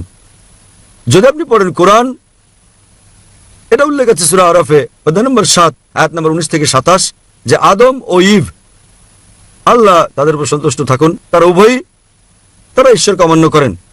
তারা উভয়ই অনুতপ্ত হন এবং উভয়কে ক্ষমা করা হয়েছে, তাদের সমানভাবে দোষারোপ করা হয়েছে। এমন একটা আয়াত নেই কোরআনে যেখানে কেবল ইভের উপর দোষ দেওয়া হয়েছে। আল্লাহ তারপর সন্তুষ্ট থাকুন। কিন্তু কোরআনে সূরা তাহায় একটা আয়াত রয়েছে, অধ্যায় নম্বর 20 আয়াত নম্বর 121 বলা হয়েছে যে আদম আলাইহিস সালাম তিনি ঈশ্বরকে অমান্য করেছেন। তাহলে একটা আয়াত রয়েছে যাতে কেবল আদম আলাইহিস সালামের কথা বলা হয়েছে। তবে মোটের উপর যদি ভালো করে দেখেন, কোরআন উভয়কে দোষারোপ করে, আদম এবং ইভ তারা উভয়ই, আল্লাহ তাদের উপর সন্তুষ্ট থাকুন। বাইবেলে দোষ দেওয়া হচ্ছে কেবলমাত্র নারীকে, আর সে কারণেই সর্বশক্তিমান ঈশ্বর বলেছেন তোমরা বহন করবে সন্তান বেদনা সহ্য করে এবং তোমাদের আকাঙ্ক্ষা থাকবে সেটা স্বামীর কাছ থেকে। তো বাইবেল অনুযায়ী গর্ভধারণ একটা অভিশাপ, কিন্তু যদি আপনি কোরআন পড়েন, গর্ভধারণ অভিশাপ নয়, গর্ভধারণ নারীর মর্যাদা বৃদ্ধি করে। আল্লাহ কোরআনে বলেছেন সূরা নিসা অধ্যায় নম্বর 4 আয়াত নম্বর 1, সে নারীকে সম্মান করো যে তোমাকে গর্ভধারণ করেছে। এছাড়াও কোরআন বলছে সূরা লুকমান অধ্যায় নম্বর 31 আয়াত নম্বর 14 এবং সূরা আহকাফ অধ্যায় 46 আয়াত নম্বর 15, আমি মানুষকে পিতামাতার প্রতি সদয় হওয়ার নির্দেশ দিয়েছি, কষ্টের পর কষ্ট সহ্য করে মা তোমাকে গর্ভধারণ করেছে এবং বেদনা সহ্য করে জন্ম দিয়েছেন। তাহলে এখানে আমরা বুঝি যে কোরআন বলছে যে আমাদের পিতামাতাকে সম্মান করতে হবে, বিশেষ করে মাকে। এবং আমাদের প্রিয় নবী মুহাম্মদ সাল্লাল্লাহু আলাইহি ওয়াসাল্লাম বলেছেন, এটা উল্লেখ আছে সহিহ বুখারীতে খণ্ড নম্বর 8 আদবের বই অধ্যায় নম্বর 2 হাদিস নম্বর 2, এক লোক আসলো মুহাম্মদ সাল্লাল্লাহু আলাইহি ওয়াসাল্লামের কাছে এবং তাকে জিজ্ঞেস করলো কে সবচেয়ে বেশি ভালোবাসা এবং সাহচর্য পাওয়ার যোগ্য এই পৃথিবীতে। নবী উত্তরে বললেন তোমার মা। লোকটি জিজ্ঞেস করলো তারপর কে?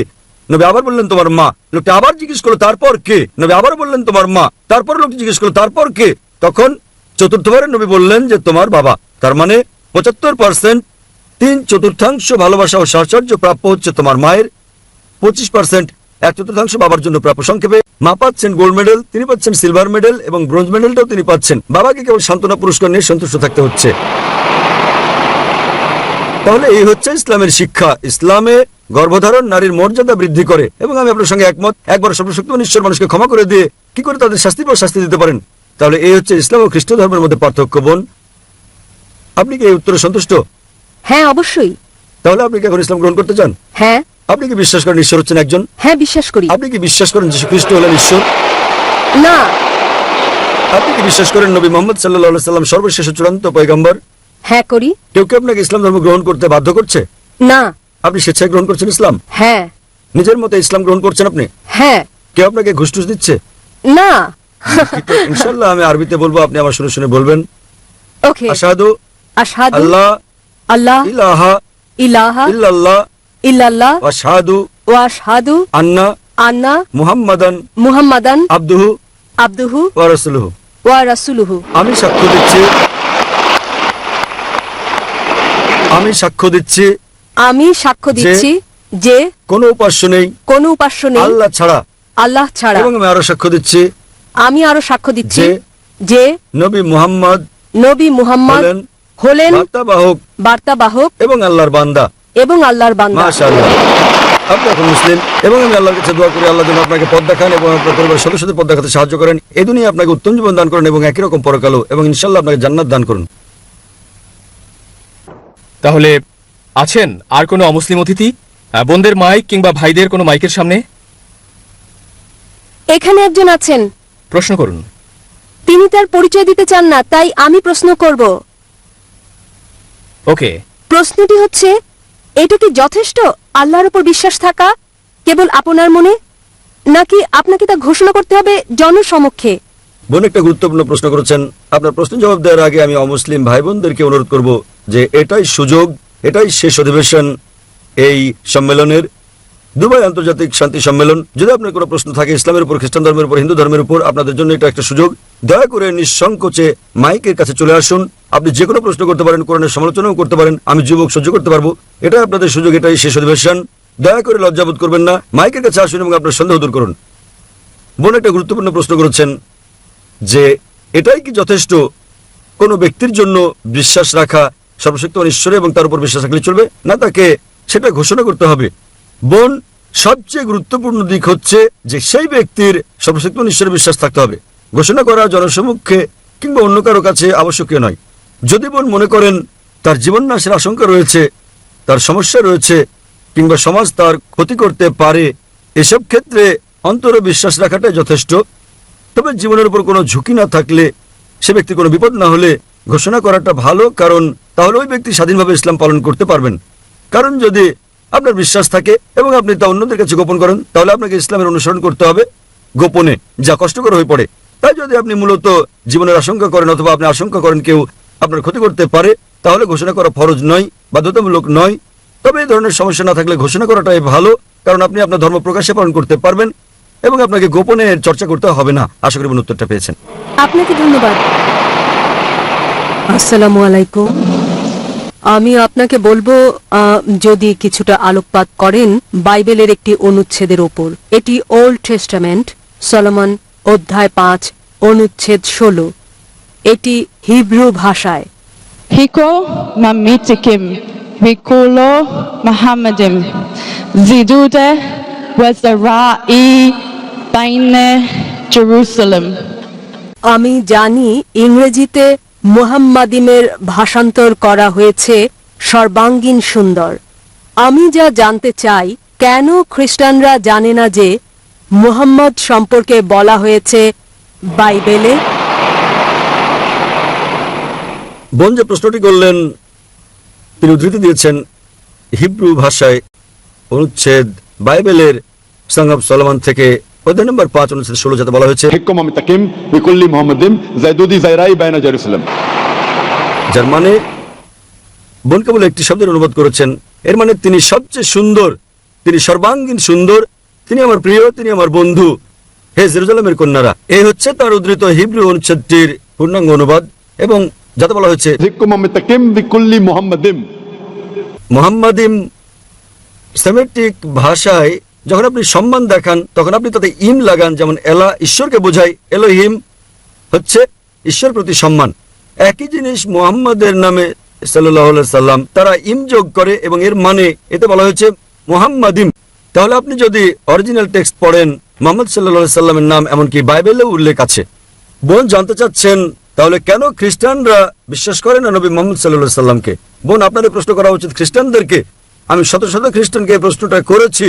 আলহামদুলিল্লাহ, কেউ কেউ ইসলাম গ্রহণ করেছেন, তাদের বেশিরভাগই করেননি। তাই আমি আপনার সঙ্গে একমত যে নবী মুহাম্মদ সাল্লাল্লাহু আলাইহি সাল্লামের নাম বিশ্বের প্রধান প্রধান ধর্মগ্রন্থের বেশিরভাগই উল্লেখ করা আছে, বাইবেল সহ। এবং যেমন আমি আগে বলেছি যে শুধু তাকে নাম ধরে উল্লেখ করা হয়নি, তার ভবিষ্যৎবাণীও করা হয়েছে বাইবেলের বিভিন্ন স্থানে। তার ভবিষ্যৎবাণী করা হয়েছে বুক অব ডিউটেরোনমি অধ্যায় 18 অনুচ্ছেদ 18, বুক অব ডিউটেরোনমি অধ্যায় 18 অনুচ্ছেদ 19, বুক অব আইজায়া অধ্যায় 29 অনুচ্ছেদ নম্বর 12, সং অফ সলোমন অধ্যায় 5 অনুচ্ছেদ নম্বর 16। নিউ টেস্টামেন্টে ভবিষ্যৎবাণী করা হয়েছে গসপেল অফ জন অধ্যায় 14 অনুচ্ছেদ 16, গসপেল অফ জন অধ্যায় 15 অনুচ্ছেদ 26, গসপেল অফ জন অধ্যায় 16 অনুচ্ছেদ 7, গসপেল অফ জন অধ্যায় 16 অনুচ্ছেদ 12 থেকে 14। অনেক জায়গায় আছে বোন। তাই আমি খ্রিস্টানদেরকে জিজ্ঞেস করি, যেহেতু এটা স্পষ্ট করে উল্লেখ করা আছে সর্বশেষ ও চূড়ান্ত নবী মুহাম্মদ সাল্লাল্লাহু আলাইহি সাল্লাম সম্পর্কে, তবুও কেন তারা বিশ্বাস করেন না তাকে? সেসব খ্রিস্টান যারা আসলে অধ্যয়ন করেন এবং বিশ্লেষণ ও গবেষণা করেন, আলহামদুলিল্লাহ তারা গ্রহণ করেন ইসলাম। অন্যরা যারা সত্যকে গ্রহণ করতে চায় না এবং বলে, ও আমি খ্রিস্টান আছি 40 বছর ধরে, এখন আপনি চান যে আমাকে আমার ধর্ম বদলে ফেলতে হবে, তাই তারা ভীত। অনেক সময় এর মধ্যে ইগো চলে আসে, অনেক সময় মনে হয় সমাজ কি বলবে, অনেক সময় মনে হয় বন্ধুরা কি বলবে, আমার ক্রেতারা কি বলবে। তাই এইসব জিনিস তাদেরকে ইসলামের সৌন্দর্য গ্রহণে বাধা দেয়। যা তারা বোঝে না, তারা অখুশি করতে কিছু মনে করে না, স্রষ্টাকে কেবল পরিবার পরিজন আর বন্ধুদের খুশি করতে। স্রষ্টাকে খুশি করা আমাদের পরিবার পরিজন বন্ধুদের খুশি করার চেয়ে বেশি গুরুত্বপূর্ণ। তাহলে যারা স্রষ্টার গুরুত্ব বোঝেন, সর্বশক্তিমান ঈশ্বরের গুরুত্ব, আলহামদুলিল্লাহ তারা গ্রহণ করেন ইসলাম। বোন, আমি আপনার কাছে জানতে চাই, আপনি কি খ্রিস্টান নাকি মুসলিম? আমি প্রায় 6 মাস যাবৎ ইসলাম অধ্যয়ন করছি। মাশাআল্লাহ। তো এখন কি আপনি বিশ্বাস করেন ঈশ্বর একজন? হ্যাঁ, করি। আপনি কি বিশ্বাস করেন যীশু খ্রিস্ট ঈশ্বর, তার উপর শান্তি বর্ষিত হোক? না, আমি করি না। আপনি কি বিশ্বাস করেন নবী মুহাম্মদ ঈশ্বরের পয়গম্বর সাল্লাল্লাহু আলাইহি সাল্লাম? হ্যাঁ। মাশাআল্লাহ। তাহলে যদি আপনি বিশ্বাস করেন ঈশ্বর একজন, আপনি বিশ্বাস করেন নবী মুহাম্মদ সাল্লাল্লাহু আলাইহি ওয়াসাল্লাম ঈশ্বরের পয়গম্বর, এবং আমার মতে আপনার 6 মাসের গবেষণা, আপনার 6 মাসের গবেষণা আপনাকে সত্যের কাছে পৌঁছে দিয়েছে বোন। মাফ করবেন, আমি শুনিনি। এটা আনন্দের অশ্রু। আলহামদুলিল্লাহ। যখন কোনো লোক সত্য উপলব্ধি করে, যা এমনকি কোরআনে উল্লেখ করা আছে, যখন মানুষ শোনে আয়াত আল্লাহ সুবহানাহু ওয়া তাআলার, তখন সে বিশ্বাসের চোখ দিয়ে পানি বেরিয়ে আসে। তাই এই অশ্রু আনন্দের এবং খুশির যে আপনি সত্যের সন্ধান পেয়েছেন, যেমনটি যীশু খ্রিস্ট তারপর শান্তি বলেছেন।